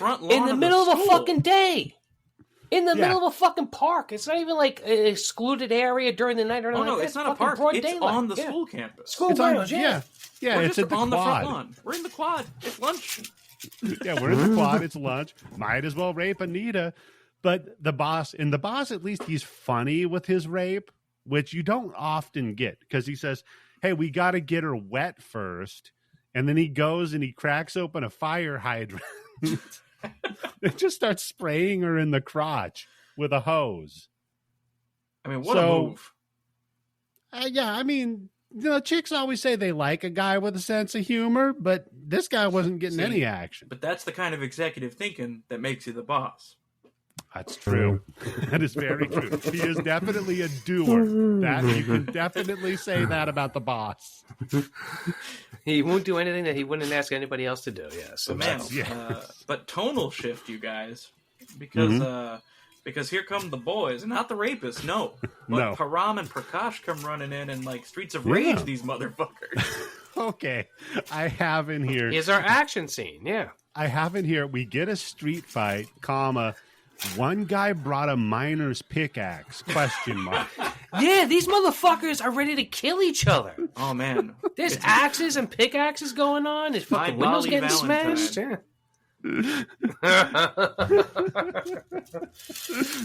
This guy's gonna go fucking Minecraft survival mode on the fucking people. Yeah, ridiculous. A dude with a pickaxe and a dude with like the garden shears from the burning. Yes. Yeah. So Cropsy and Harry Warden show up. I mean, at least with the shears, you can hide them in your pants. All these of them walking around with the fucking pickaxe. I'm sorry. Yobo, I need you to show me how you hide those shears in your pants. Well, you want to keep them closed. You want to keep them on the side, on the outside of your leg. You don't want to wear them on the inside. I like to wear clothes. You want to be careful when you sit down and stand up really fast. Yeah. So the thing with the miner's pickaxe, though, is you think that they had a decision where they're like, listen, should he dress up like a miner as well? Or is that going to be like, we're saving that for my Bali Valentine? I think Bobby made that joke. Okay. He beat you to the Bobby. You know what? I must have not heard him under you. Got his ass. That's possible, yes. No, the thing is, when they were doing the earlier part of the scene, he was like, let's get her wet first. Somebody leaned in and went, I need you to remember that these are supposed to be minors. He's like, how are they spelling it? Let's give one a pick. That's why they got the miner's axe, right? Yeah. Yes, Tim. Yeah, you get it. I sent my wife a clip of the movie. It's literally the clip of the best friend in the body bag with the music from Nightmare on Elm Street playing. I sent my wife that clip of the movie. She sends me something back. She says, why are the high school students 40? And I said, no. They're in college. So all the raping college is okay. Is inside a high school. The college is in a high school where the teacher does smack students. So imagine being a 40-year-old college student getting smacked by your teacher. Yeah. But I love that speaking of the teacher who smacks students, teacher shows up and is talking to Prakash, particularly. That's Anita's boyfriend. And he's the Johnny Depp of this movie. And he comes up to him and he's like, hey, what are you're from a good family. What are you doing acting like a poor? Yeah. It's a little troubling. Yeah, the college principal shows up. And Boss tries to say something, he just turns and slaps him. He like, know your social status, pal. Yeah. Yeah, no, he fucking puts Boss down. No problem. So that's okay, though, because, we might have just about been gang raped in the quad, but, why don't we all head out and have... Yeah, good smack. That'll do it, right? Well, we all head out and have a nice picnic. just picnic our worries away. Yeah. It's really like if you juxtaposed like beach blanket bingo with like Hostel is kind of the vibe we're going with. Well, again, here's where you get a bunch of 40-year-olds playing teenagers. Yep. Yeah, so. True. But a weird choice for the picnic because they parked the Jeep like in 4 inches of water. Yeah. Yeah, what the fuck is up with that? Did they forget the tide comes in? We're going out to the lake, and then they go out to the lake. Maybe the friend was hoping that the water would fuck the truck up. So but it's didn't a work. Jeep. Or the Jeep, yeah. And then that didn't work, so she had to pull the spark plug. Is it a fucking Tesla Jeep where it can't stand to be in fucking 6 inches of water without a fucking conking out or something? Oh, man. High quality vehicles, those Teslas. Again, I told you my neighbor's got a Tesla, and he's had to borrow a cup of internet to make his car work so many fucking times. Oh, I know. My friend has a Tesla. He got rear-ended on the freeway in Los Angeles, busy 405, and upon getting rear-ended fairly gently, as far as, it wasn't like a horrible smack. He's not hurt, you know what I mean? Yeah. But the car bricked. And so he was just stuck in the center of the freeway in Los Angeles, blowing on his car, just sitting there like, well, I need someone to come tow me away because my car fucking turned off. Wow, what a fantastic idea. Fucking computers on wheels. That's a great move. Nothing can go wrong with that. No. So they have the Do you think they went out to the lake because Freddy's giving them trouble, so they were trying to get Bollywood Jason to show up? Oh, maybe. Oh, shit. I could see that. That water rippling, some music starts. starts dancing out of the water. Hell yeah. I'm down with that. Yeah. They were doing an 8-minute musical number while my son drowned. Yeah, see, why didn't they do they should have done the fucking Freddy versus Jason way before Hollywood did it. They could have gotten away with it. They totally could have. Tim, put a fucking Dracula in the movie too and see what happens. Yeah, just throw Dracula in. No reason. Here. Fuck it, yeah. I don't know. Yeah. But which Dracula do you throw into the Bollywood Jason versus Freddy versus Dracula? Oh, Gary Oldman with the butt on his head. Yeah. I could see that. And you know what? You already have the actor like in mind for him. Of course, you got to get Johny Lever. Johny Lever. He's perfect for a butthead Dracula. So, they have their fun picnic dance off, and then lo and behold, the Jeep doesn't start up. So the guy's like, during this scene though, that Johny Lever must have been busy because aside from a couple of inserts of him alone up a tree, Canteen's got shit. They're doing the Austin Powers. He's got stuff obscuring his face in all the group shots until we cut close, and he's like sitting on a tree branch, going, "Wow!" Imagine being Johny Lever's stand-in. That's gotta be tough, right? Regional Johny Levers. Especially if you're in the tree. That's getting annoying. all that lever left over when you're going out to the nightclubs. Oh, no. You get all the lever leavings. Man, you could dine forever on lever leavings. That's how many there are. young men all through India are just following Johny Lever. Look, he could be a taker, but he's a lever, okay? So now, Seema, the friend of Anita, she wants to fuck, right? Oh, yeah. So they find a hotel, and we meet the hotel manager.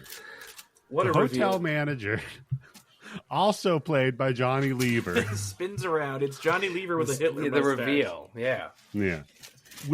And Bobby, as you said, with a Hitler mustache. And I love, though, that they do the reverse shot of Canteen doing a what reaction. Yeah. It's not the mustache, it's just the face, yeah. Yeah. And that's where we get that Dudley Boys explanation.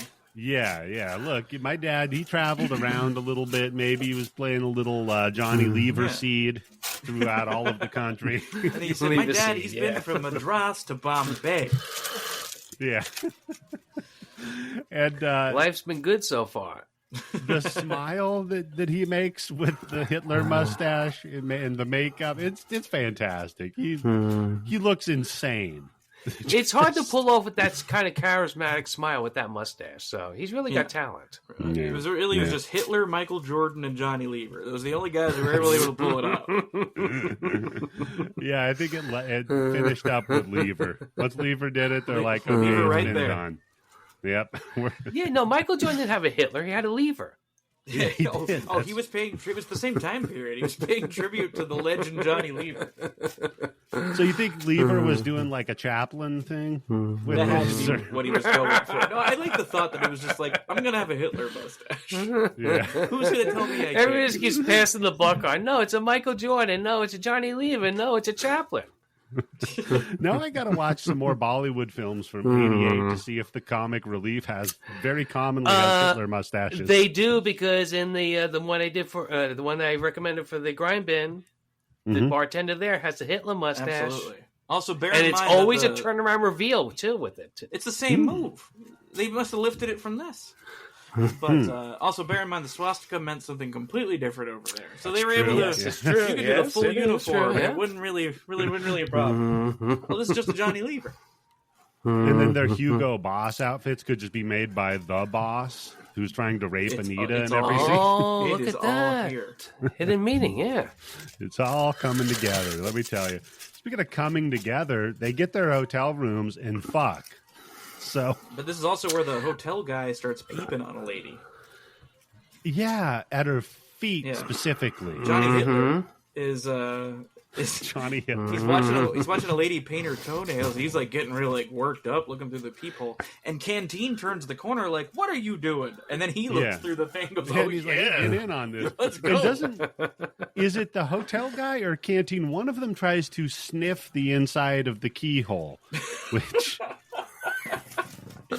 This was the moment I knew I had to show the Bloody Bits horror show. This week. Which I thought that's a move. To sniff the hole. We were talking about. It has to be. All right, now let's see. I'm just going to say, just by thinking about it logically, it has to be Johny Lever because he would be. This would be the first time that he's peeping, so he doesn't know that you can't actually smell anything through the hole, right? The other guy, this is old hat for him by now. He would have already known that you can do it and can't pull it off. Fair, so. yeah. See, the answer is easy if you face it logically. There's 50 ways to love your lever. Lover and lever. Just peep through the hole, Jack. Yeah. You think if he would have tried to pick the lock, he could have stuck a Slim Jim in there, but then it would have looked like the Freddy Krueger dick in the glory hole. So. That's his origin story. He stuck his dick through this keyhole.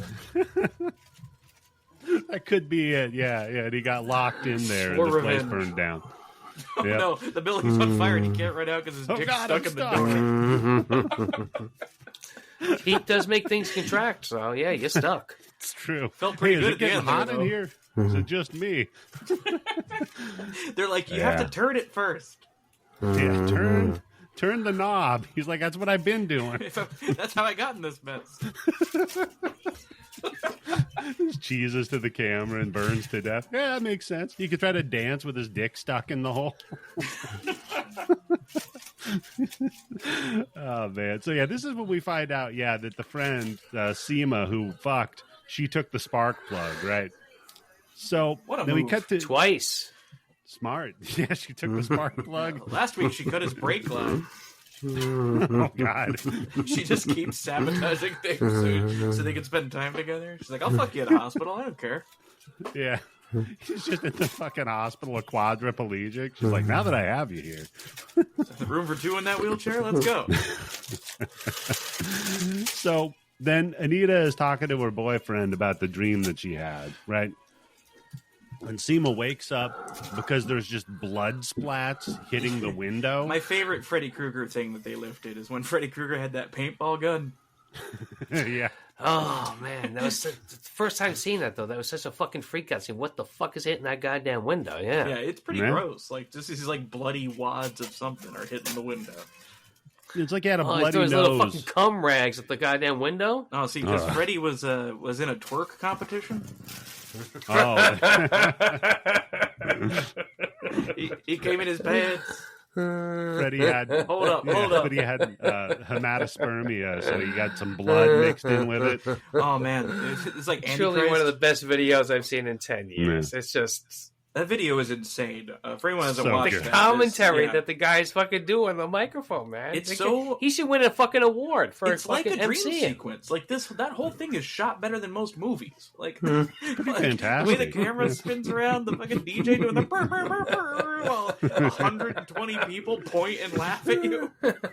I mean, like you said, that means she won the contest, right? Yeah. Like, yeah, that's true, but.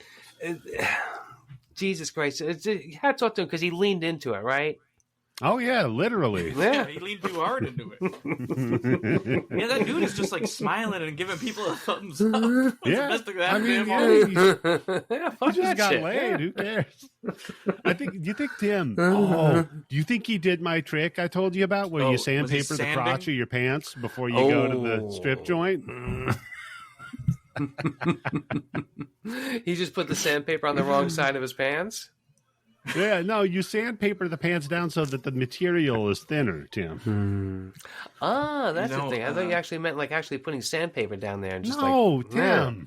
You're thinning it out until it's like one-dimensional. It's wild how many people actually do shit like that, because I'm not one to typically go to strip clubs. I've been only a couple times in my life, but the last time I went, I was one of the only guys in there who wasn't in fucking basketball shorts.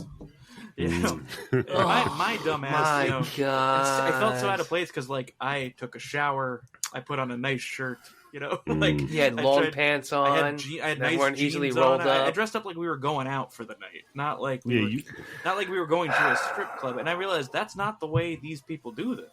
No, because everyone looked like a Pop Warner football coach and was in sanded track pants. Yeah, I gotta say the reason, Bobby, that they're at the strip joint is because they lack the ability to wash themselves and put on real clothing and go out and meet people like humans. And there's a reason they're there, buddy. I was talking to one of the gals there about shorts, that. So that's incredible. I didn't even think about that, but yeah, as soon as you said that, that makes 100% fucking sense. Yeah. So yeah, the our villain makes the Metallica Load album on her fucking window, and she heads out to check out what's going on. That's what happened to his face. They gave him fuel. They gave him fire. They certainly did, but the boss did not get that which he desired. Then the next note I have is it's weird to have your villain stalking people at night when there's a bunch of chickens running around too. There's so many random animals in the backgrounds of these fucking things. I think at one point there's a cat. Looks like there's a goat walking around. I mean, that's straight out of the first Nightmare movie, though. That's one of the first things. Yeah, but I don't know if that was actual rip-off or that was just like an extra that was just walking down the fucking street while they were recording. Yeah. Yeah. I'm surprised there weren't. Well, no. Then I guess wait a minute, because if there's bloody cum splashing against the window, then she's in a nightmare. Well, he does have that glove on, and he's not used to that's the first time he's wearing the gloves. That's a good point. I didn't think about that, Tim. So she goes out looking for him, and as I said, there's just chickens wandering around in the middle of my dream sequence. Nobody here but us Freddy chickens. Movie. And are the chickens jumping rope and doing a nursery rhyme? That'd be incredible. Oh, that'd be great. Freddy's clucking for you. So instead, our fucking monster. Freddy's coming for you at your window. So instead, Mullet Freddy fucking finds her ass, and she runs back into her room. But oh shit, he busts in through the mirror. That's from Nightmare 1. Then, yeah, of course, she's screaming, "This isn't real! This isn't real!" And he crashes. He does a Goldberg spear through the door window. Then he does she falls on the ground. She's like laying on a rug, and then just like 90 Freddy gloved hands pop up from the ground. The Day of the Dead wall gag. Yes. Exactly. Yeah, I think we get that twice. I think it's actually the thing with coming through the walls, and now it's coming through the floors. And that was only 3 years earlier before they filmed this. Yeah. Yeah, but there's really not too many really special effects that they do for Freddy. This guy. I mean, we're on I think a there's one part where he's chasing it down an alley where he's got the long arms that he does from the original movie, but you only see it for like a second or two, and it's like nothing he's not doing some shit like he's pulling somebody's veins out and playing them like a puppet. No. But I thought this looked kind of cool though, considering their limitations. It did. Like this was neat. It's clever because they're obviously not going to do the pull her up the fucking wall, hang her upside down above the bed, and that they just don't have the budget for that. That's insanity.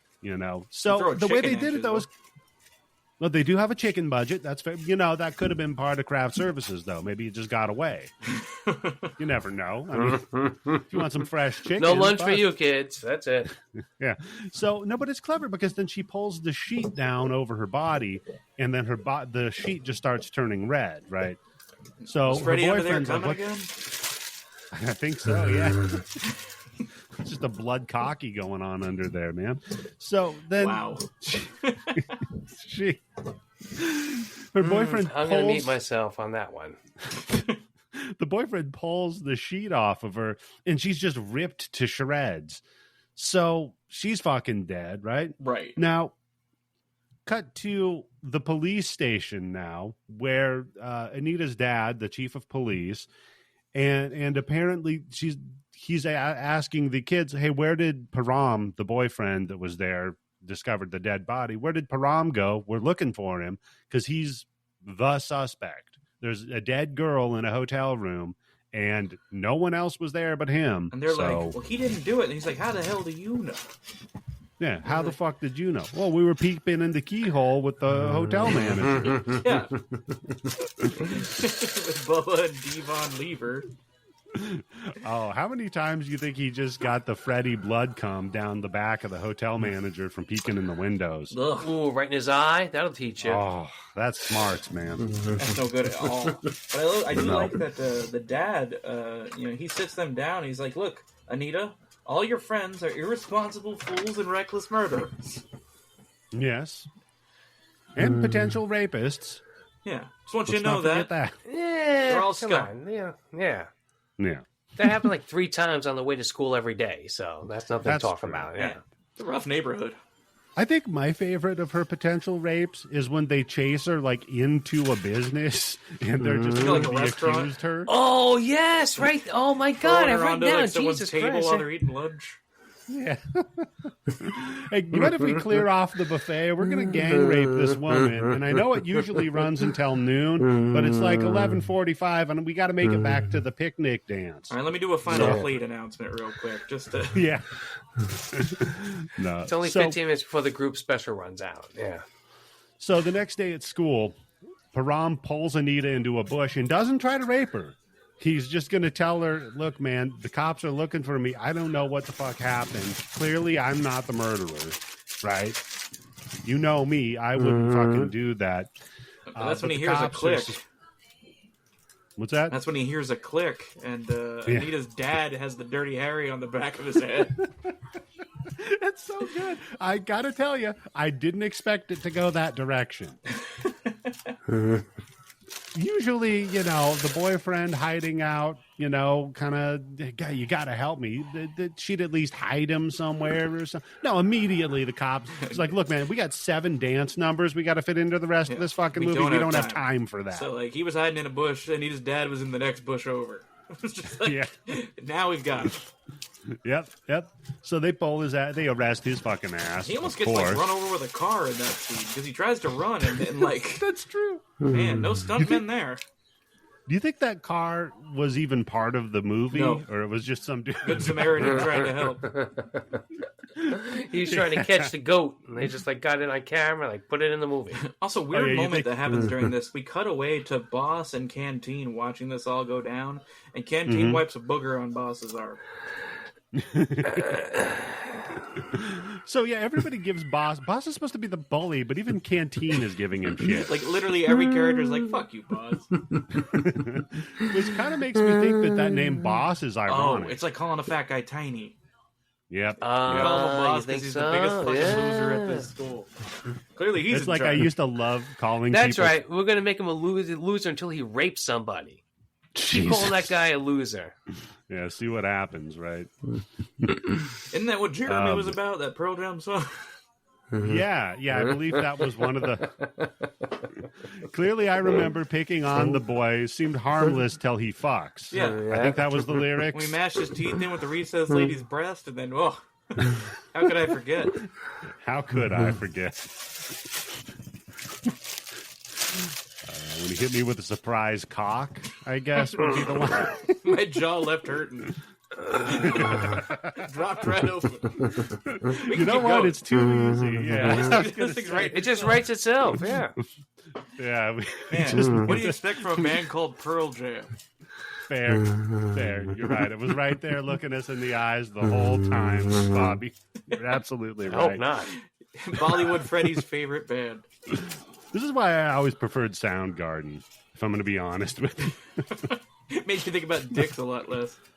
a lot fewer men being raped in their songs. Ironically, though, Tool Prison Sex not about rape. So I like the mystery. yeah, that's good. So yeah, they chase his ass down and arrest him. And I like that the boss asks why he wasn't arrested. And Canteen tells him, because you only fight with girls, and then wipes the booger on it. Yeah. Take that, you piece So of apparently it's okay to just beat the shit out of women over there, I guess. shit. Ain't no That's law. fun. Yeah. No, this is a lawless town. Wherever they're at, there's no law in this town. Well, Clearly. Well, this is like- Tim's this is like a point, movie- this whole thing might be a dream. So That's true, yeah. So anything goes, right? That's fair. Yeah, it could end like Cemetery Man, where the whole thing is just a dream. Who's the doggy in this one? So, yeah. So now in class, Anita falls asleep after her friend just got arrested by her dad. Yeah. for killing her other friend. I guess. If anything, you had to get out of going to school card. This is it, right? Not with that dad. You kidding me? He's like studies. Don't you have to come down and make a statement? No, Tim, this isn't like a dead man on campus scenario where if your roommate dies, you just get a pass. You still got to go to school here. Okay, hear me out, Eddie. Fred man on campus. Fred man on campus. Okay, I like it. We're trying to get guy to get killed by Freddy. Yeah. Okay. I'm there. Trying to bring these worlds together.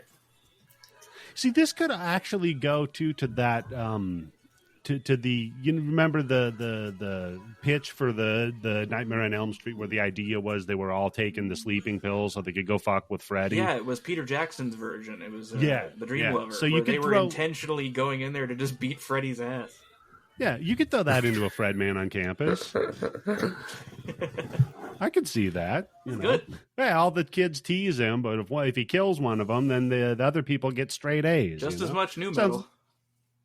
It's true. It would have just as much new metal, and I'm just as there for it, buddy. We're gonna get spine. So yeah, she wakes up. She wakes up in the class and sees her friend in a body bag.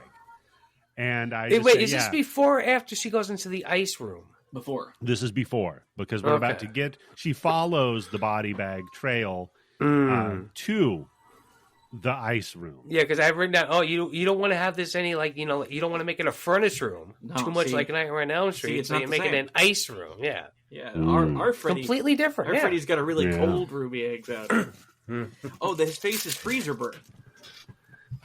Oh shit! They didn't fucking vacuum seal him. See, that's the problem. He wasn't properly sealed. So, what would the Bollywood version of "Down in the Boiler Room" by the Elm Street group be? Because it's not a boiler room; it's out in the ice house. Out in the ice house, yeah. So, yeah, she goes down to the ice storage room where there are these comically large blocks of ice. Is that how you stack ice? It seems very like you're not using the space properly. Yeah, I'm not really sure. I've never had an ice room. Yeah, Tim, we're gonna need an ice expert to come on the show to answer some of these questions. And Bollywood Mr. Freeze comes rolling out. We need one of the people who listen to the show in Sweden to come on. Yes. Yeah, there you go. So she goes down there, notices that she stepped on the bag that her dead friend was in, looks up, and then she can see her dead friend with bloody eyes doing the zombie walk toward her. Yeah, her best friend is now one of the evil dead. Yeah. Her best friend is just following her soul. I'm like, that's not even a Freddy movie anymore. No. Then she goes up and gives her a big bear hug. It's different, Bobby. It's not a Freddy movie. Exactly. See? Yeah. Oh, this is where Vanilla Ice shows Freddy up. movie doesn't have Evil Dead in it. Oh, yeah, you're right, Bobby. So the Vanilla Ice, they keep them down here. They keep Vanilla Ice down here to explain how none of this is taken from something else. Yeah. You mean also kind of like how Anita shoves her dead friend back onto a big Texas Chainsaw Massacre hook? Okay, that ruled. That was like a Cynthia Rothrock movie. She was just like, bam, threw her on the hook. That did rule. And she got hung up by it and pushed her back on it. And she takes so she goes and across fucking the room. tries. Yeah. So she tries to fucking run away. And then, of course, our mulleted Freddy Krueger shows up. And instead of putting her arm against one of the hot pipes to wake her up, she puts it against like the air conditioning cooling unit. My God, that's cold. Very, very cold enough to wake her up. She should have licked it. Yeah, like the Christmas Story. Oh, God. So she just we just see her in class, and her tongue is like sticking like 6 inches out of her fucking mouth. Oh, like in the Freddy movies, if you like grab his hat and wake up, you bring the hat with you. So she just wakes up at her desk with a pipe stuck to her tongue. It's like clang. She's got this gigantic block of ice at her desk all of a sudden. I need to go to the bathroom. No hall monitor, though. No Freddy hall monitor. You know what? She does bang into somebody, though. She bangs into some guy running down the hallway. I thought he was going to say something. I wanted a big dance number with the hall monitor. You know, no running in the hallway. You missed didn't it right say no there. dancing. Yeah. Oh, with the dead friend? It'd be that would have been great with They're passing dead the body friend bag in back the body and forth. bag dancing. Yeah. She could do the worm on the ground. Oh, that'd be incredible. I need to see somebody in a body bag do the worm now. I also wanted to see that fun. particularly because that's the one Freddy cosplay I ever did was the hall monitor. I know. So, like, I wanted to see that in this movie. I know. Wow, Bobby, hats off for restraint. That's the only Freddy cosplay you've ever done is the hall monitor? Oh, yeah. Well, because there's so many, it's like, you don't want to be something everybody's done. You want to do something that's going to stand out a little bit. And I've never seen somebody I know, do but that's your favorite guy, so. Yeah. Sure. So you have to go as the obscure character if you're going to do a cosplay. Otherwise, it's, anybody could go as Freddy. Yeah. Who's going to go as Tom Arnold from Freddy's Dead? Exactly. See, there's a million Freddys. Also, I'm not a skinny man. So my Freddy would be kind of strange.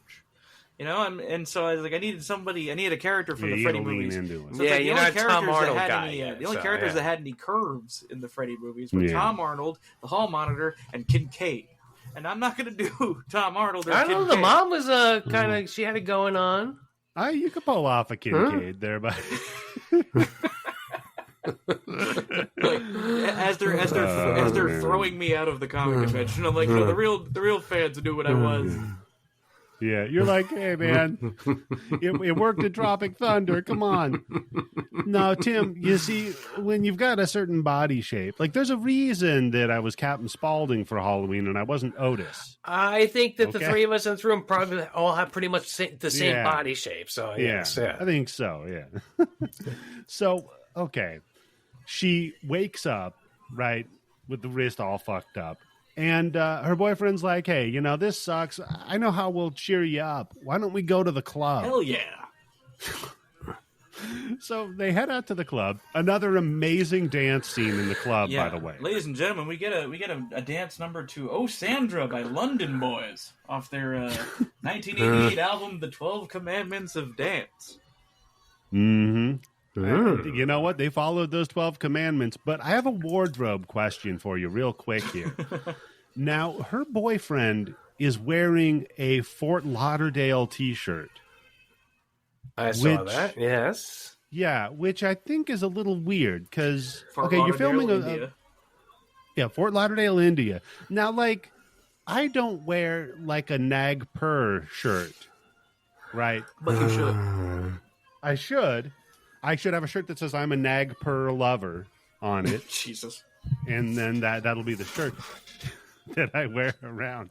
No, I'm just saying, like, where did he get this Fort Lauderdale shirt? What the fuck? I need to know this story. Is it like a Revenge of the Nerds Part 2 where the whole crew goes down to spring break in Florida? I will venture to say that at that time, 88, when this movie was done, anything that was from America was seen as probably like high fashion or something cool to have, and it didn't matter.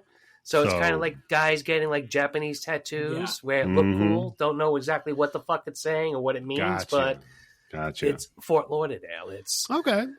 I like Long the thought Beach, Long Island. I like the thought of it being like when guys get like kanji tattoos and they're not really sure what it says. That people in other countries have shirts that say like Trenton. Yeah. So then the boyfriend, Prakash, he visits the dude in jail, right? And the guy in jail, he's like, look, man, I'm fucking innocent. I'm telling you, I'm innocent. But Prakash, the boyfriend, doesn't believe him. It's like, I don't know, man. You were the only guy there. There's no fucking evidence of anything else happening. It's like, look, no, you gotta believe me. Well, Anita and her friends try to talk in public. So, of course, Boss and the gang come up to try to rape them. So, and now we cut to... He is persistent. You got to give him that, right? Yeah.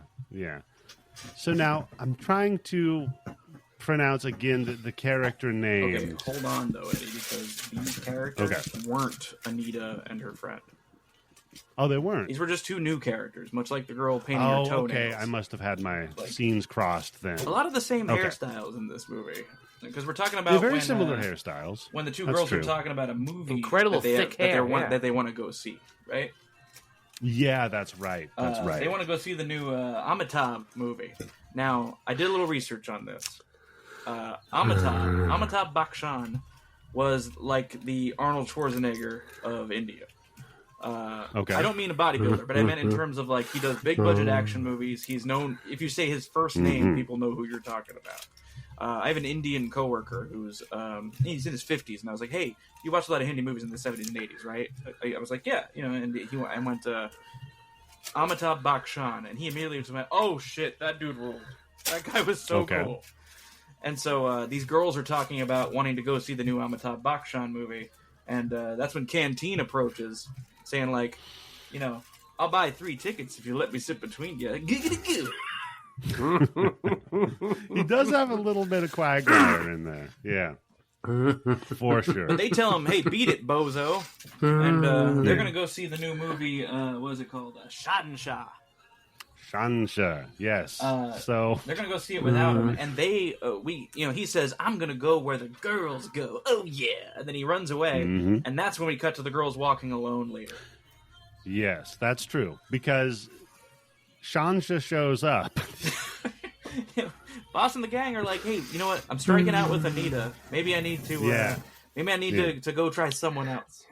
Yeah, you gotta practice. Yeah, you gotta run. You gotta walk before you run. Well, they're taking the Boomhauer approach to rape, which is if you try to rape 100 girls and it works 1% of the time, you still had sex. So, yeah, and that's when they get thrown into like a restaurant, like you were saying. Yeah. Bobby, can you please describe Shansha's wardrobe to me? To be clear, because it is fantastic. Yeah, to be clear, the Shansha in this movie is clearly Johny Lever again. Yeah, it's not Shansha. But in the context of this, it's not another brother. This is Canteen ran away, put on a cosplay. Yes. Which is nice that we were just talking about cosplaying. He did a Shansha cosplay and showed up to save these women. He is he's got the like gray and black swoop of hair over one eye, very emo. And he keeps blowing out of his face. It keeps bothering him. He keeps trying to blow. He's got a big beard he's attached, and he's got this like big bulky leather jacket that he has attached like wind chimes to. He's got little like metal discs all over one of the sleeves. It's a hell of a look. It looks like the stuff that belly dancers use to click their fingers together. Yeah, finger symbols all down one sleeve of the jacket. Now, I looked up the real movie he is dressing as, and the real Shansha looks fucking cool, man. Apparently, it's a vigilante movie where Amitabh Bachchan plays this guy Shansha, who's he wears a metal-lined jacket and he carries the rope his father hanged himself with. I was going to ask coming to the Grindbin soon. Yeah. I was going to ask why he had a rope as well. That's hard as fuck, that makes man. sense. Like, so he doesn't forget why he's doing this. Yeah, the bad guys, when the guy who ends up becoming Shansha was young, the bad guys framed his dad in a big scandal, and the dad ended up hanging himself. And so he rolls up as an adult, and he's like going after all these gangsters who fucked up his whole family and his whole life, and he's killing them with the rope that killed his father. So it's like a cross between the Pokemon Cubone that wears its mother's dead skull as a helmet, right on, and Walking Tall. Absolutely. I mean, it's the marriage of concepts that I've been waiting for. Yep. Yeah. Walking Tall with Cubone. Walking Tall with Cubone. Now I gotta watch the show. Yeah, I gotta watch the Shansha. It sounds fun, that sounds man. Cool. And apparently, this dude was a big action star. Yeah, my coworker, like, he lit right up. And I work at a post office. Everyone looks like they're on death row. And this guy was suddenly like, he had his first happy memory in 10 years. He was like, "Oh shit, Shansha." Dude, I made the mistake when I went to the post office, because I was mailing some stuff, of talking to the person that worked there. Don't do that. Don't do that shit, man. Just in and out. That's it. Yeah. I know. So I had to make conversation though while the thing printed out for me. And I was like, so things slowing down now the holidays are over? And he looked at me in the eyes and he goes, no, now we're dealing with returns. Yeah, sorry, dude. Never mind. You know what? I had to drop off a letter that I had to make sure it got postmarked before a certain date. Mm-hmm. And because all the the mailboxes around me keep getting robbed, so I had a couple of checks that were like stolen and bleached. And I went up to the window. It wasn't busy. It was a huge post office. I went right up to the window. Like, I just need to make sure this is postmarked. And they just looked at me with like dead eyes. And nothing. I was like, yeah. Is that it? Is it done? It's like talking to a ghost of a Victorian child. Mm-hmm. Yeah. That you're doing a tough enough job. Don't bother them. That's it, right? Yep. Unless you're getting cookies. Yeah, I guess if you're getting cookies, yeah. Well, that's the only thing you can legally give a postman, right? You can give him cookies, you can give him food. You can't get any gift cards or money, right, Bobby? No, you can. You absolutely can. Like, I mean, we don't have to report any shit to anybody. So like, it's by all means. You know, I just got a gift from a customer the other day. That was look at that. Against the rules. But that's okay. You rebel, Bobby. No, Bobby. There goes your job. Yep, that's just it. Lost your I'm done. Yeah. So he's got this great gauntlet, like you said, and he's got the rope, and he's got like a Yapapai strap that he's beating people's ass with. It's fucking crazy. And he's hitting all the shop poses too. He's got like this arm in the air pose. I messaged you guys the side by side of the real one from the real movie. I love that. Come on, this guy's a professional, man. He knows what he's doing. It's Johny Lever, dude. So now this is making me think, because he keeps having to blow the hair out of his face. Yeah. That's hanging down for edgy. And the only other time I recall seeing that was in Scott Pilgrim versus the World, right? The first guy that he fights, Matthew Patel, does that during the entire fight because his hair keeps hanging down. So I wonder if that's like a Bollywood trope of somebody trying to act like tough or hard or something, but their edgy hair, they keep having to fucking move it out of the way. Well, he's a comic relief, so you can't have it where it looks like he's too tough. He's always got to have it. You got to have him doing something funny. But I like to hear, because like all the gang members, Boss and his boys, are laughing at Canteen for his stupid cosplay. But then Canteen whops all their asses because he's shop, bro. You can't touch this guy.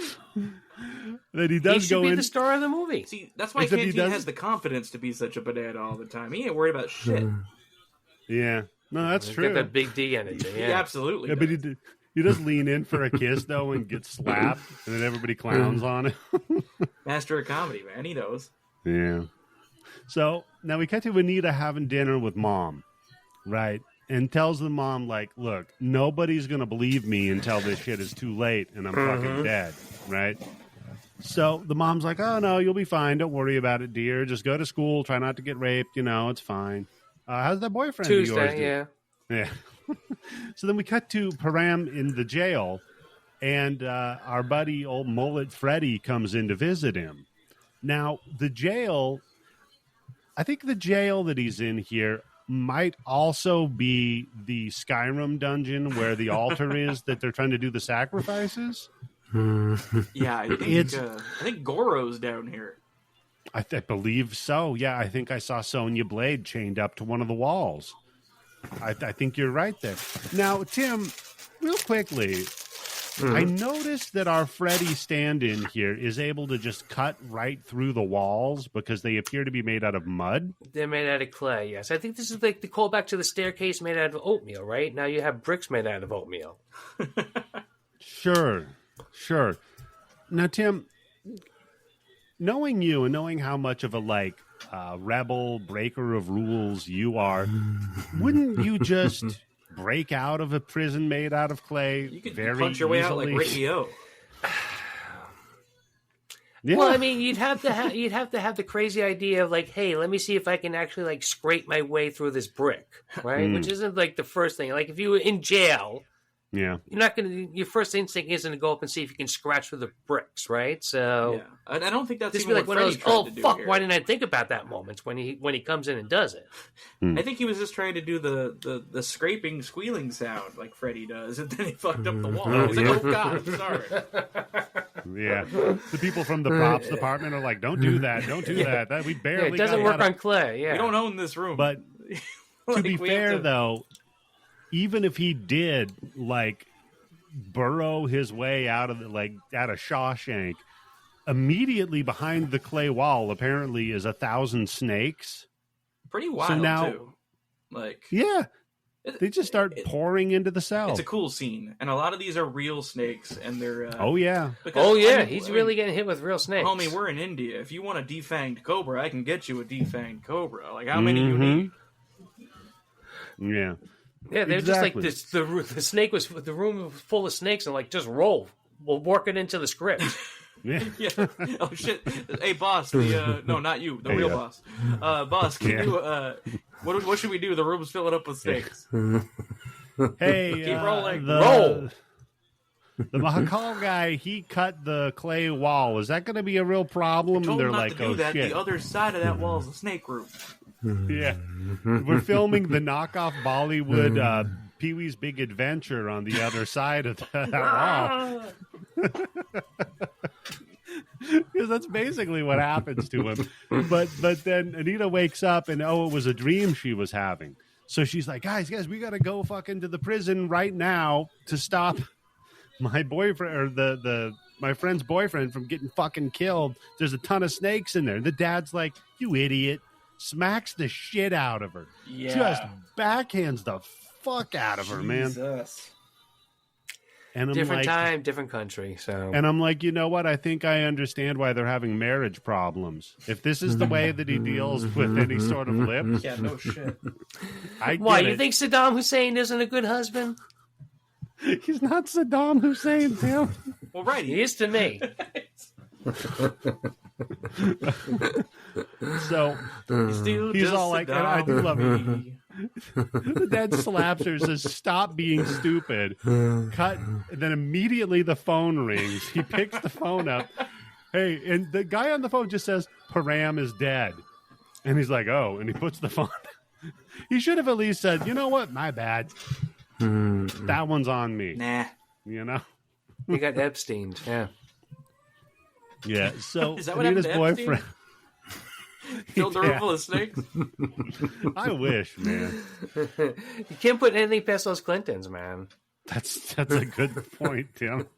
And the snakes can never talk, right? They can't squeal. That's they can only true. hiss. It's not like they're pigs. They can't squeal, Tim. And That's a good point. And now there's some weird, like, fucking pervert Schadenshah running around with the rope that Epstein died.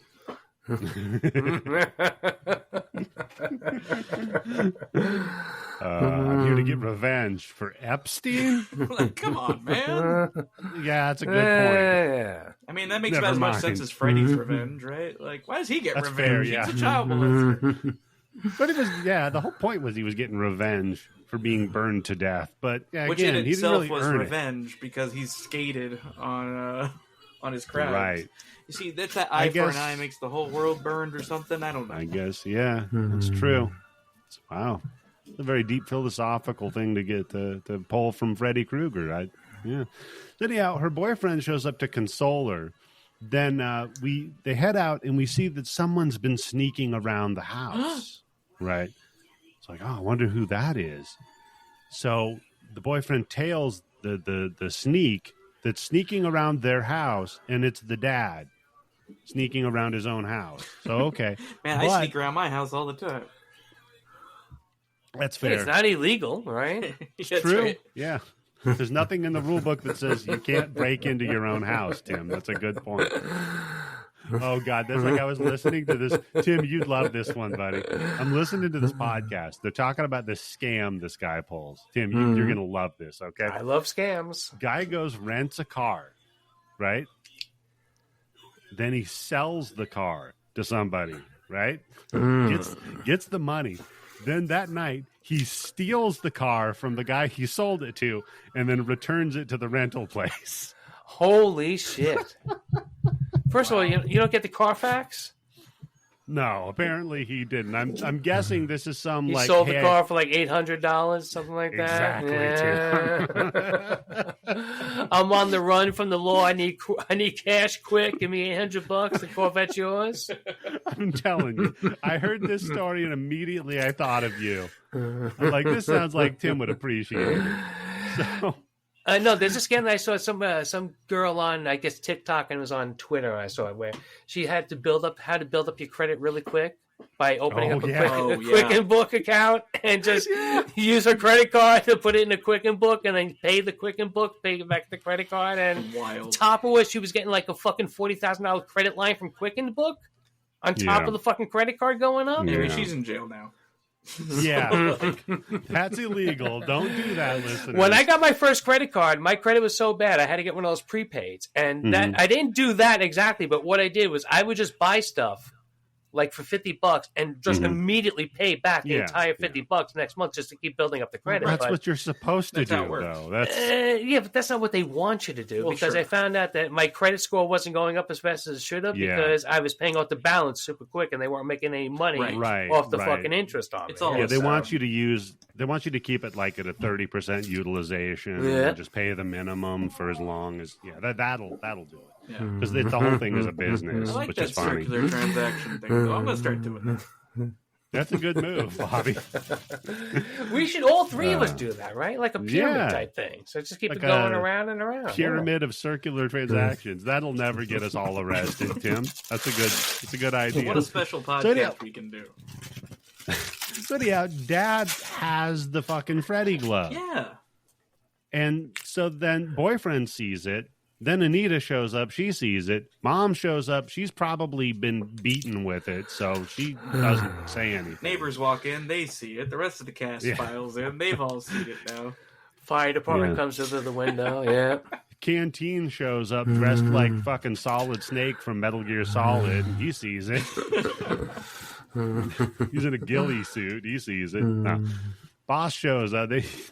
So they're like, Dad, you got some explaining to do. So he's like, all right, listen, there was a guy who was an evil spirit in disguise as a human who did a bunch of satanic rituals. And he was a sorcerer, too.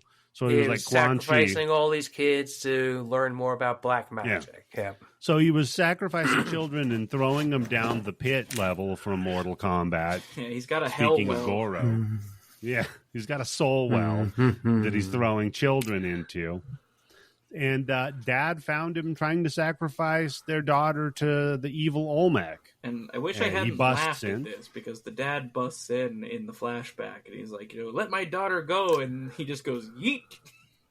Yeah. There's no quip. There's no be careful what you say. He just goes, all right, turns and throws her down the well. Done.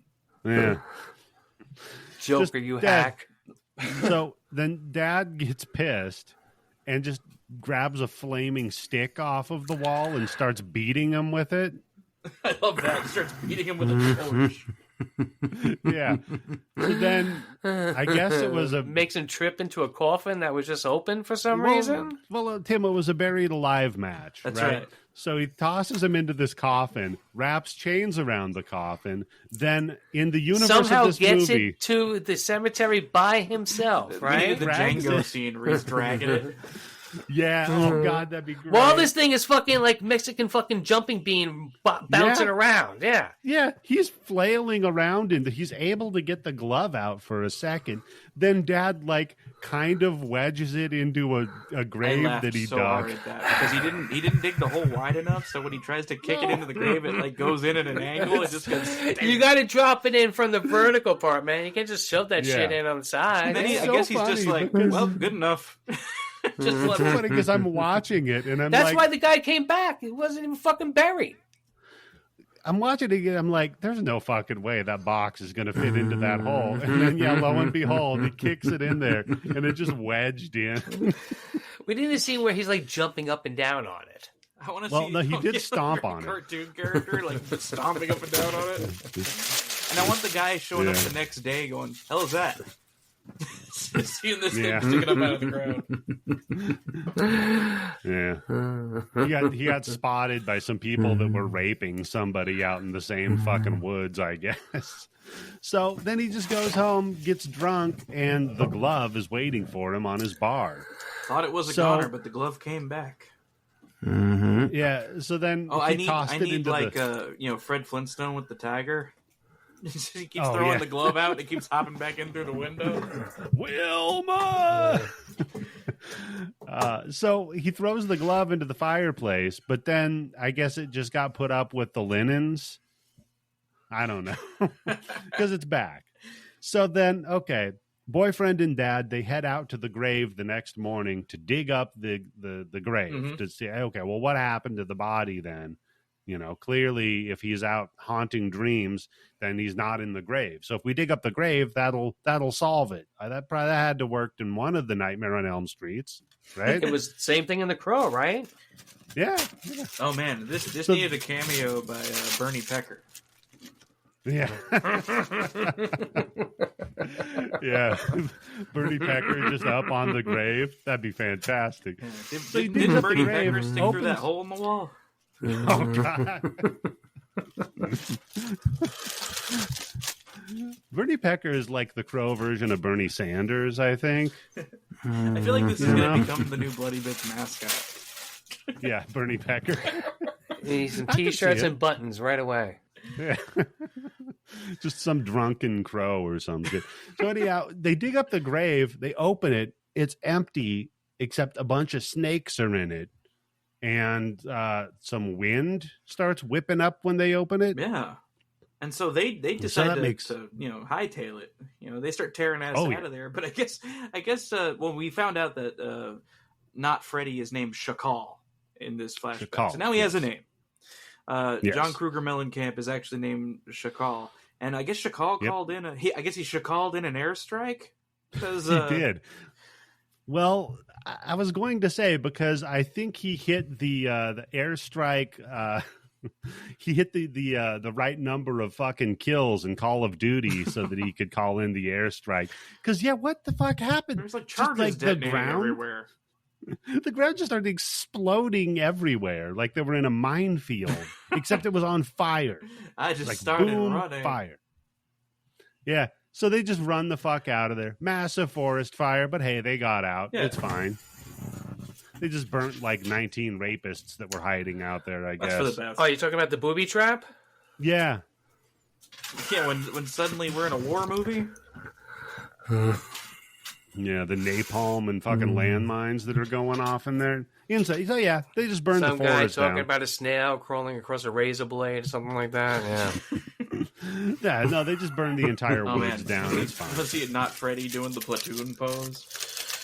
So now we cut to, was it Anita driving? Yeah, and then Shakal pops up behind her in the back seat. Shakal pops up behind her in the back seat. And so she hops out of the car and gets chased into, now of all of the places you can have, a big battle scene, the public aquarium. Open 24 hours, apparently. I'm just, middle of the night, I can't sleep. Just going to go wander through the aquarium. That's true. How can you sleep underwater? That's insane. That's a good point. Yeah, I guess it is always daytime at the 24-hour aquarium. Yeah, the sharks come alive at like 1 o'clock, 2 o'clock in the morning. Yeah, that's just true. Like Peter Frampton.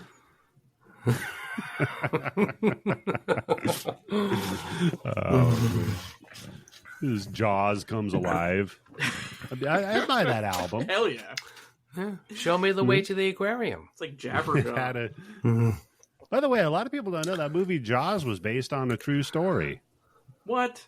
Kind of a true story, yeah. Bullshit. It was a shark that sharks ate aren't real. I like telling people that just to see what their response is. No, I think you're almost a little bit correct there. Yeah, because it was a shark that went in like an area like a lake or something like that on Long Island where they normally don't go. So yeah. So yeah, he saw the price of real estate there and he left. He went down to Florida. So Yeah, she runs into this aquarium where we see all these fun, like, tanks of water and fish swimming around. And it all looks like an aquarium, except for the giant, like, the tomb that fucking Houdini died in, the water torture thing. with Shakal just hanging out. It's just his head sticking up out of the water. Just bloop. I'm not afraid of you. You're stuck in the tank. You think he just chills out there to take care of all of the freezer burn scars he's got all over It's him? really rejuvenating.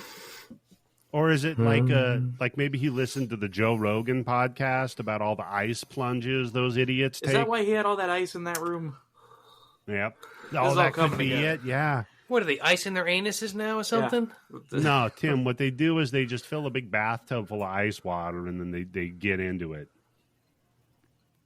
So they're pretending like they're athletes who just ran like a fucking 40-minute basketball game or a football game. We're kind of we're kind of sloppily mimicking the things greater men than them have done. Right. Listen, it has nothing to do with the years of hard work and dedication. It's clearly because they eat pasta or one fucking just random thing that they do. I love that, man. That's really the American kind of idea. That it's like we'll find the shortcut. We'll find the quick fix. There's always a workaround. Oh no, the best one is that was that guy Liver King? Yeah, that guy. That guy that is just human growth hormone now. Yeah. How anybody could look at that guy like, yeah, that's what I want at any level, right? Yeah, ironically, what's going to happen to him is he's going to kill his liver with all of the shit he's injecting himself with. And then the next king is going to eat it. It's a succession. That's how you do it. Yeah, has passed down.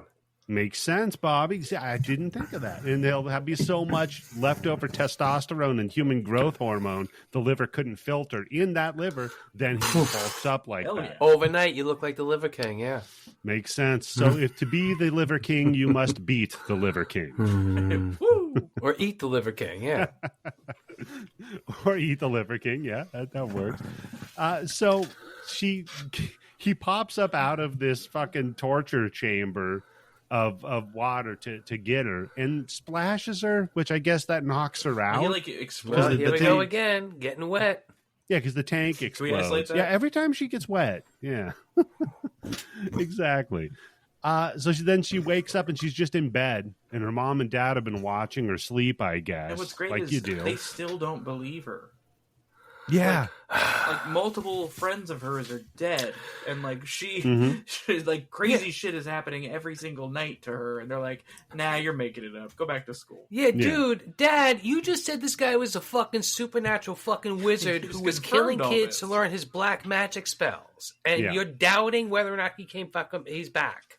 Exactly. Yeah, Tim, you nailed it. But he heard it from a woman, so he doesn't believe it. Although when they see then because she wakes up and she's got a scratch on her shoulder now, right? So then the mom sees that. You didn't show her your fucking arm. Nope. Or your burn. I mean, she could do her arm easily. The shoulder is a little harder, right? Or the burn, too. Yeah, that's true. I guess she could be self-harming. Yeah, get one of those back scratches and really fucking sharpen it up to get all the way back there, right? Yeah. Yeah, that's true. Sharpen up a back scratcher, Tim. That's a good move. So now mom is convinced, though, because they go see Indian Dan Haggerty. I don't. The Indian Dan Haggerty. Oh my God, this fucking guy! I tell you this: when he fucking pops up on camera, you can't take your eyes off of him, right? No, he is a golden god on that screen, man. Let me tell you. And he tells them, he says, "Hey, look, guys, here's the deal. Okay, I've got a talisman. Okay, so you just wear this talisman, right, and you'll be safe. By the way, your dad's going to need to pitch in on this whole thing because he killed him. Yeah, and so that made him more powerful. Yeah, it made him more powerful. Exactly. So because Shakala is now going to kill, right? He's now going to kill everybody that's connected to you, and then once they're all dead." Then it's going to become the time of death. Whoa. And then there will be total destruction throughout the world. What do we call that total destruction? I don't know what. We pause for dramatic effect. We call that destruction Mahakaal. Dun, dun, dun. Oh. They said the name of it in the movie. And everyone turns and looks at us. But I love this, though. Look at the camera. Explains, he's like, just so you guys know, though, you can't just, like, kill him. You gotta dismember him like he's one of the evil dead. And then it's like the movie went, did someone say Evil Dead? Because we just cut to the Raimi zoom around the house. Yes, exactly. Like, we'll See, show I was you going to Evil say Dead. This Dead is Space. not a Freddy ripoff. Come on. That's true. Yeah, it's more like, you know how It's a people will ripoff do of enough things that nobody can sue. Right. So it's like one of Weird Al's polka montages, but with a Bollywood horror movie. So, yeah, you know what, though? Enjoyable. All right. So Dad does the dad job of drinking and getting pissed off. It's a good move. Staring at the dead daughter's picture, right? And glove hand pops through the picture, right? Knocks it over. And Dad's like, oh, shit. He goes over, he picks up the picture. The picture's fine. No hole in it or anything. He's like, well, there's no Slim Jim Freddy dick popping through the hole in the wall. We're good. Goes to, like, pick it up and take a look at it. I guess it's a dream or something. I don't know, because last I remember... Yeah, it could be the DTs. It's been 30 seconds since his last drink, so that makes sense. So he takes another drink, and then, oh, shit, Mahakaal shows up. Yeah. Yep. Dad. Just leave it now, motherfucker. Dad tosses his novelty-sized fucking booze bottle at him. And dude just heads upstairs, I guess, into Anita's room again. And now I don't remember Freddy doing this move, but the sparkle eye trick to her to possess her. So now we're in part 2. Exactly. I'm Anita now. So now we've got possessed Anita. And I got to say, possessed Anita's wardrobe, I'm digging it. Yeah, possessed Anita better. can get it. Yeah, she's got that crazy look in her eyes where, like, if you bang her, you don't know if you're going to live or die after it. But this is... she's got it going on now. This is like when Peter Parker got the symbiote. Yes, like now she's in all black. She's dancing to school. Yep. This is exactly... Yeah, but that's nothing new, Bobby. She dances to school every day. So does everybody. Yeah, but she's got a different feel about it. Gets raped. Yeah, no, exactly. This is Tobey Maguire with a popped collar. She's now. gonna go throw moss over a trash can.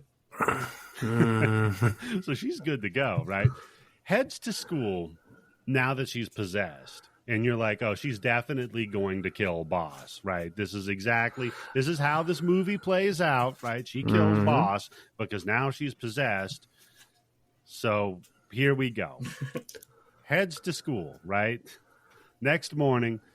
And for some reason, Canteen is rubbing Boss's legs. Hey, you know what? When the bear's hungry, he eats. It's fair. Canteen doesn't care. Nah. Canteen just kind of does what Canteen is going to do. You know, I get it. And Boss is still just lamenting about how he's just not able to rape Anita. And everybody's get to the next level, yeah. Yeah. Just can't, you know what? I don't know what it is. Is it something I said? Is it something that I did? I'm in that non-rapist zone. How do I get out of it? And Canteen is like, look, every girl that you see she's going to be in the friend zone, not the rapist zone. He's like, every girl you see is Anita to you, man. What the fuck? Why are you so hung up on her, right?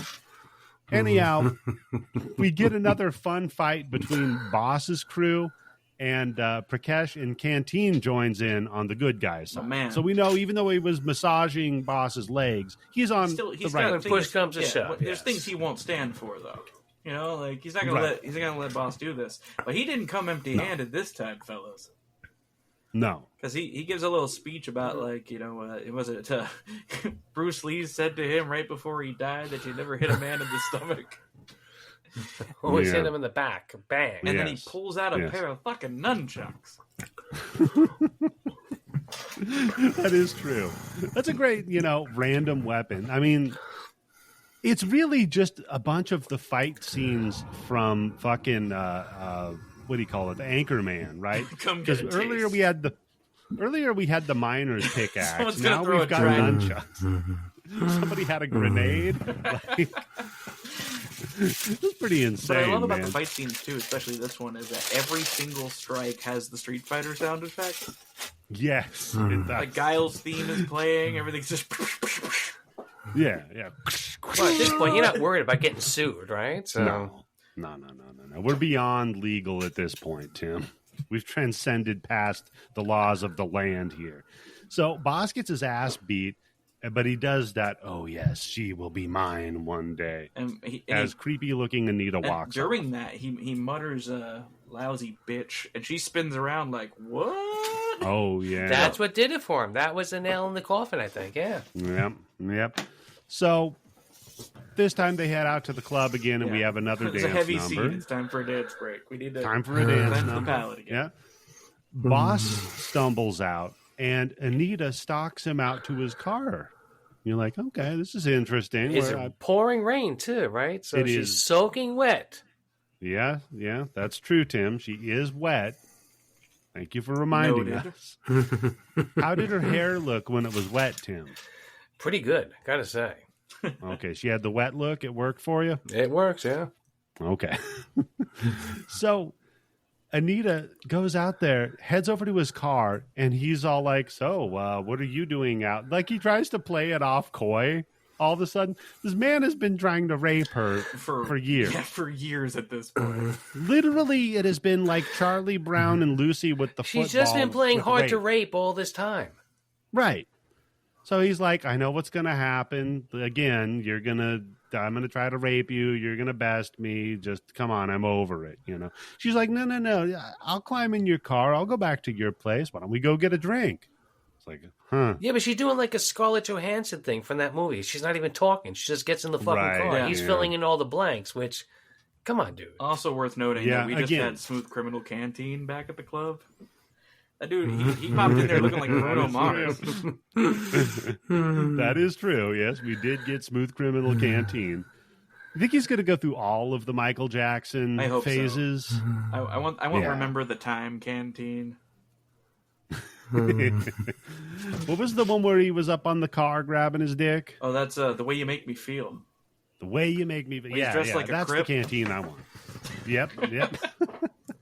It would make more sense than the woods exploding all over the place for no reason. He just jumps up on top of the boss's car and it blows up. Glass shatters fucking everywhere. Just blood splat everywhere. That'd be great. But so she gets in the car with him, Yeah. Heads back over to boss's place. Yeah. Now, so she's soaking wet, like Tim said. And he offers her like this tiny little robe, and he's like, "Hey, why don't you go get dressed? Get out of those wet clothes and get into a dry martini." Billy Idol singing "Cradle of Love," and he's just pounding them. By the way, she heads upstairs. Now, remember earlier I was talking about if you know somebody's dead and then you see them, don't follow them. Yeah. If you've been trying to sexually assault a person for years, and every time you've gotten your ass beat, and all of a sudden they're like, "Hey, why don't we go someplace a little more private? You're gonna die," and you should definitely do it. Somebody's gonna spit on your grave. Yeah. Yes, you should always do that. If you've been trying to sexually assault somebody for years, you should go get killed by them, please. So she comes downstairs wearing this robe. Boss has offers her a drink. He's like, hey, she's looking pretty fire. Nothing wrong with that. She tosses her wet clothes on him, and he kind of shakes it off like, oh, what was that? Vanishes. What a trick. Like, what the fuck? Gets up, starts looking around, and Bobby, oh man, I knew you were gonna like this kid. I loved it because suddenly his bed starts moving. This is a great scene. It looks really fucking good. Yeah. And he whips that comforter back, and oh man, there's a girl inside my bed. Wait a minute, Bobby. A girl inside your water bed? Have I seen that before? That's familiar. As an added touch, he's got MTV on. Which is what Joey was watching in Nightmare 4. That's true. Yep. And so we've reached Nightmare 4 on the shit we're ripping off. Yeah, add that to the list. So and it looks like the bed's like boiling because of all the bubbles flying up it's crazy. So she could be gassy. That's true. She could just be, making her own little hot tub down there. That's a good point, Tim. So he gets up on the waterbed and tries to, like, get her out of there. Like, hey, you're probably drowning. And, you know. He doesn't even look like he's really trying to get her out of there. Well, like he's, like, clawing at the fucking sheet or something to try to break it or anything. He's trying to get a dick-sized hole in the sheet is what he's trying to do. He's just trying to cop a feel on the bed. Yeah. Like, good enough, it counts. Then, she vanishes. It's much easier if there's no water in that bed, and she's just underneath the mattress, right? So I've never been on that tab. Yeah, me either. So he tries to, get into there, and oh shit, Mahakaal fucking shows up. Oh no! In the waterbed. How's this for a wet dream? Doesn't say how's this for a wet dream. Remember, he doesn't talk, but Copperfield now, yeah. Pulls his ass into the waterbed, and they do the little switcheroo. Yeah. Now he's stuck under there. And only difference is he's not a nightmare sorcerer that's inhabited the body of a young woman. See, that's a problem. He's boss, so he just drowns instead. Boss. And he clearly cut him up under there too because the water is turning red. Yeah. Yep. Yeah, because you see the pillow floating on the blood. Just like Nightmare 4. Yep. And probably the best kill in the movie. Pretty cool.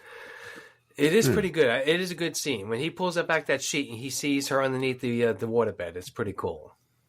Yeah. For lots of reasons. Yeah. So next morning, Prakash shows up to tell Anita, like, dude, boss is fucking dead, man. They just found him all slashed up, and he was in a pool of blood and water from his waterbed that he had in 88, which is still pretty late for a waterbed to be circulating, but he seems like a waterbed guy. I get it. He thinks it's cool, right? Yeah, of course. So that's why he has it. He's made jokes about women getting seasick on there before, and he's one of those creepy guys. So she's all like, oh, that's cool. Hey, I had a dream, by the way, where Mahakaal entered my body. No one knows what to say to then that. Everybody's like, okay, well, all right, I got to go now because I was going to enter your body, but now I'm going to dance my way out of here. I don't think there's room enough for me in there with Mahakaal. Then we meet a creep with an umbrella. Now, Bobby, I don't know what this is in reference to. Yeah, I don't really know what this is supposed to be. All we know is he's a Bengali man. You know how they do it in Bengali. Yeah. And he also might be brother to... he's another Dudley boy. He is, yes. So is he like a big dick Dudley or a little Spike Dudley? He's Umbrella Guy Dudley. Yeah, he's like Sign Guy Dudley. Yeah, there you go. He's Big Wet Dudley. Big Wet Dudley. Where was that one? I think they left him. They just cover in oil before he goes out, so he's just dripping all the time. So you think he was just going to get May Young wet before they Dudley bombed her through the fucking table? He's just getting everybody wet. No, thank you. Man, they'd have sold that T-shirt back then. I'm sure they would have. ECW, absolutely. They would have been all for it. Gertner would have had a field day with that shit. Yes, he would have. Look it up, kids. I could love Gertner. Oh man, that's the one thing that makes the Peacock Plus worth it is watching old ECW shit because it's insane the shit they were pulling off, man. Ridiculous. Barbed wire crown and crucifying a fucking guy, man. Like, insane. So anyway, they kind of laugh at Umbrella Dudley and then head back to Anita's for tea. So she washes up, hits the mirror, takes a look at her face. Never, if you're in a horror movie, look in a mirror. Never. Good tip, yeah. Does not turn out well for. In fact, if you suspect right now you're in a horror movie, break or hide every mirror in your house. And if you open the especially since you already had an experience where the guy busts through a mirror, right? Right. Yeah. There's already a precedence here. Yes. Yeah. Exactly. Nailed it. Yeah. You know not to trust mirrors, right? But no, she looks and her face looks all fucked up and distorted. She's like half Freddy. Yeah. She's it's like Luke Skywalker in the cave. We can't call her half Freddy. She's half Shakal. She's not half Freddy. So she's like Shanita, I guess. But then she looks back at the mirror real quick and she's fine. Then, dumbest move ever, reaches over to touch the mirror. Bad move. Don't touch the mirror. And this is when we get our second, a bunch of hands reaching through a wall scare. Yeah. That's because right. just a First one was the shitload. Yep, because a shitload of glove hands just pop in. And the note I have is, now I guess you just don't need to be asleep, huh? Now I guess he can just pop up wherever, like whenever. Nightmare 2. Well, didn't she already say at some point that she brought him into the real world? Yeah. Right, because she's possessed by him. Okay. It's all just Nightmare 2. It's all, Nightmare 2 with a little 4 sprinkled in there. And whatever they have to do for the movie. But I love that. Whatever makes it She work. runs downstairs screaming, and before Dad can slap her, he looks over across the room, and there's Shakal just standing there. He's like, hey. Yeah, just hanging out. Yeah. And then there's another Shakal. He keeps showing up in different mirrors. That's Nightmare He 3. shows up. Yeah. He just shows up wherever. If there's space for a Shakal. That's what the interior decorator told them. Always room for Shakal. You have time to Shakal. That's right. As long as it brings you joy, there's room for Shakal in your house.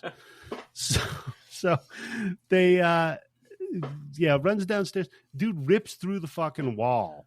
That's pretty cool. Then I guess that's how they all get to the dungeon. He like teleported to his hellscape, his lair, his WMAC Masters level. Yeah, he shock masters through the fucking wall and ends up right in another Daedric dungeon. And he's laid her down in like a candle circle. Yes. So he's got her where her sister was. And I'm like, he used to sacrifice kids. This lady's 30, maybe. Like, Close enough. What are you going to do, It's been right? a while. You got to take what you can get now.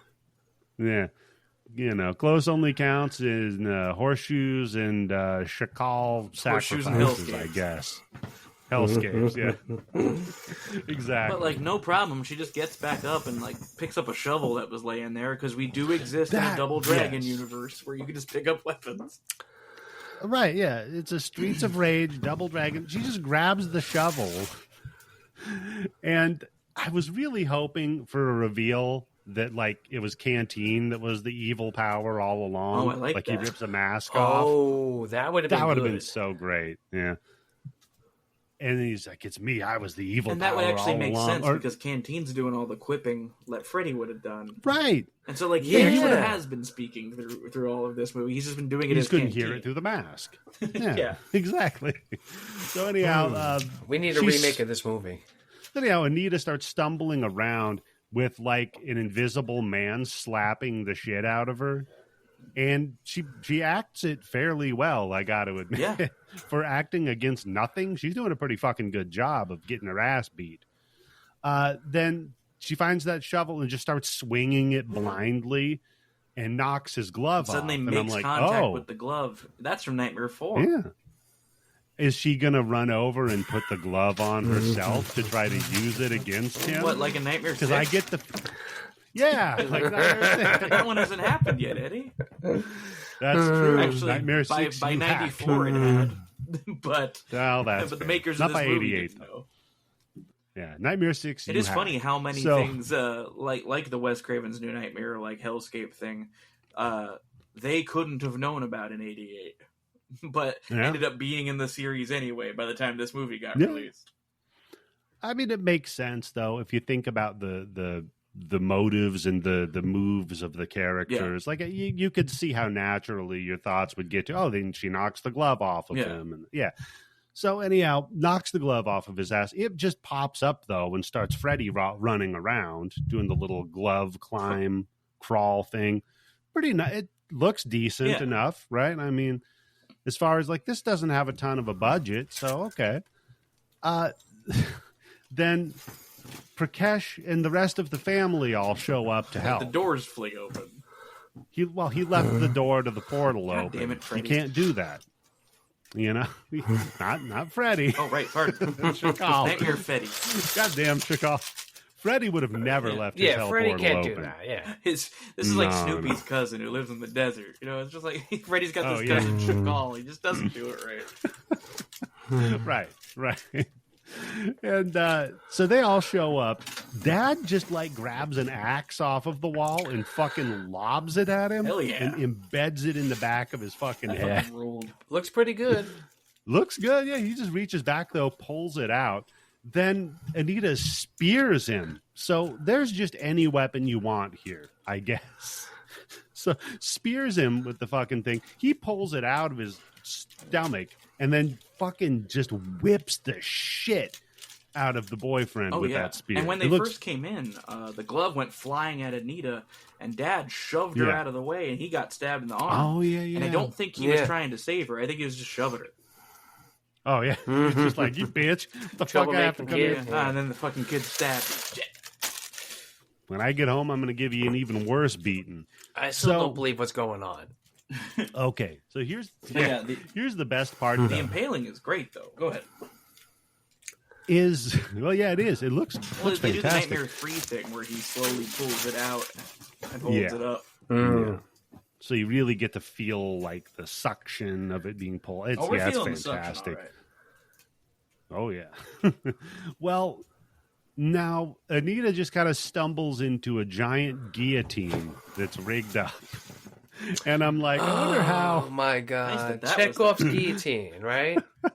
I wonder how we're going to use this guillotine. I wonder how she's going to trick him into sticking his head through it. Well, it turns out he just kind of walks up to the guillotine and she hides, grabs a chain, and fucking whips him with it. So he falls down, and then he gets Cotton Hilled. It looks like he's cut in half, but it's only like his calves are actually cut. No, he cuts him at like the knees. Yeah, like Cotton Hill from King of the Hill. He got his shins blown off.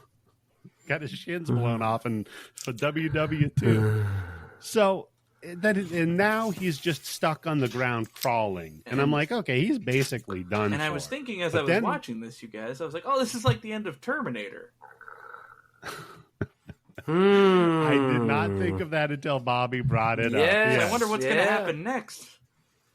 Well, so convenient, Bobby, that instead of having, like, say, a trash compactor or something like that, they just have spikes. There's like a bed of nails suspended from the ceiling and a cage room on the other side of your own torture chamber. Yeah. Again, this is just one of the Daedric dungeons in Skyrim. Right? It's just the spike roof trap. So she runs past that. I used to be a child Shakal until I took a guillotine to the knees. So Shakal chases her. She runs back past it and gets into a fucking little, like, a cubby crawl space. So he's reaching in with his glove hand trying to get at her. Like New Nightmare. And they couldn't just let her be the one to kill him. No, of course not. Boyfriend, who's just been doing fuck all this whole time. He showed up just to get his ass whooped. He goes over to the giant thing a drawbridge would be controlled by, and starts the slowest I've ever seen, lowering these spikes. It's not even coming down evenly. No. It's like one end is coming down before the other end. It's like, how embarrassing. Yeah, it's wobbling down very slowly and jankily. And then it just kind of crushes him. Yeah. And except for his glove. Glove is sticking out. Glove sticks out, yeah. Which they all kind of stare at the glove for a second. Then she runs over, gives her boyfriend a hug. They all look up at, I think it's like some sort of a dummy. They look up at Bernie Pecker. They look up at Bernie Pecker, and then it just says, hey, the movie's over now. Get out of the theater. It ends on, like, her dad looking up at the sky like, oh, Jesus Christ, what next? Yep. Well, we got to figure out all the other people that the dad killed. Right. You know? This is one of them. Like, if this guy's back, who else is coming? Yeah, there should be a whole series like this. Oh, this is how we get those guys Jason, killed. Yeah. Michael Myers. He killed the Jason when he was a kid. He drowned some kid. Yeah. He made some other kid that mom was a stripper wear a mask and put him in a mental institution for 18 years. Yeah. He fed some little hillbilly a bunch of human meat. Yeah. So that's it, guys. That was Mahakaal. Is Mahakaal, yeah. That's the entirety of the fucking movie. 2 hours, well worth the fucking watch. I had a ball. I had a great time. I loved it. Yeah, thank you, Bobby. Because these movies are just incredible, and rip-offs are always good. It's always fun. When you start like this is a rip-off, and now maybe they're going to break out in the song and dance. It's just chef's kiss. It's fantastic. Perfect blend of. I think the best way to describe this movie would be East meets West. Absolutely. Yeah. And frankly, if you're either a big Nightmare on Elm Street fan like I am, or just a fan of like Hindi films and the weird vibe that Bollywood movies have, either way, you're going to be pleased. Hindi movies, yeah. Hindi Indies.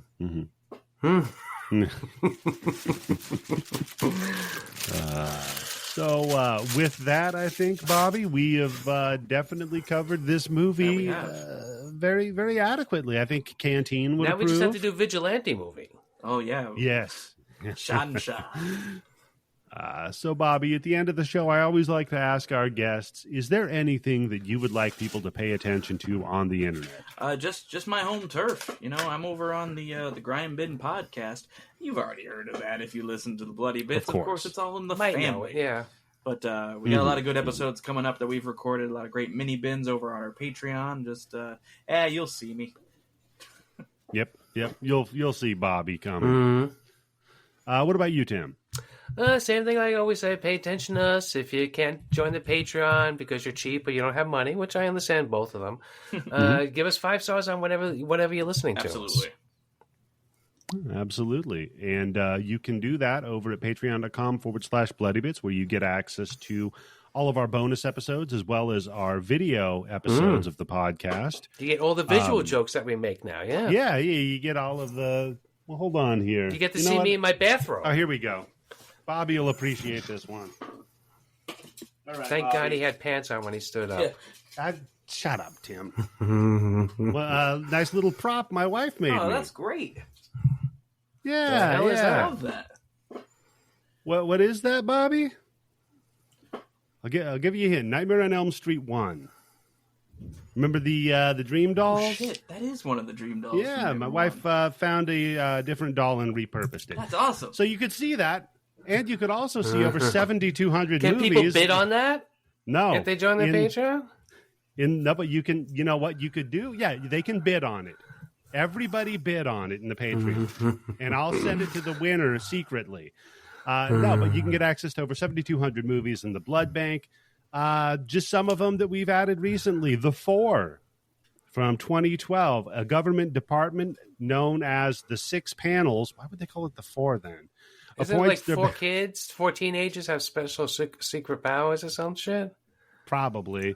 Appoint their best officer to infiltrate a special force called the Divine Constable. What the fuck? Sounds great. To ensure their way in stopping the circulation of counterfeit coin currency in the capital. That counterfeit coins? Yeah, that's pretty stupid, if I'm going to be honest with you. Yeah. Or you could watch Black Mold. It came out in 2023 while exploring a decrepit and abandoned facility. An auspicious photographer faces off against her traumatic past. Black Mold, yeah. We watched this die of lung disease. Yeah. Well, I want to watch that. I just go take a shower. It's weird that it's about a photographer's traumatic past, and yet it's called Black Mold. Anyhow, you can figure out what that's all about just by going to patreon.com/bloodybits and subscribing. So, for Bobby and Tim, folks, I think that this is how we end it.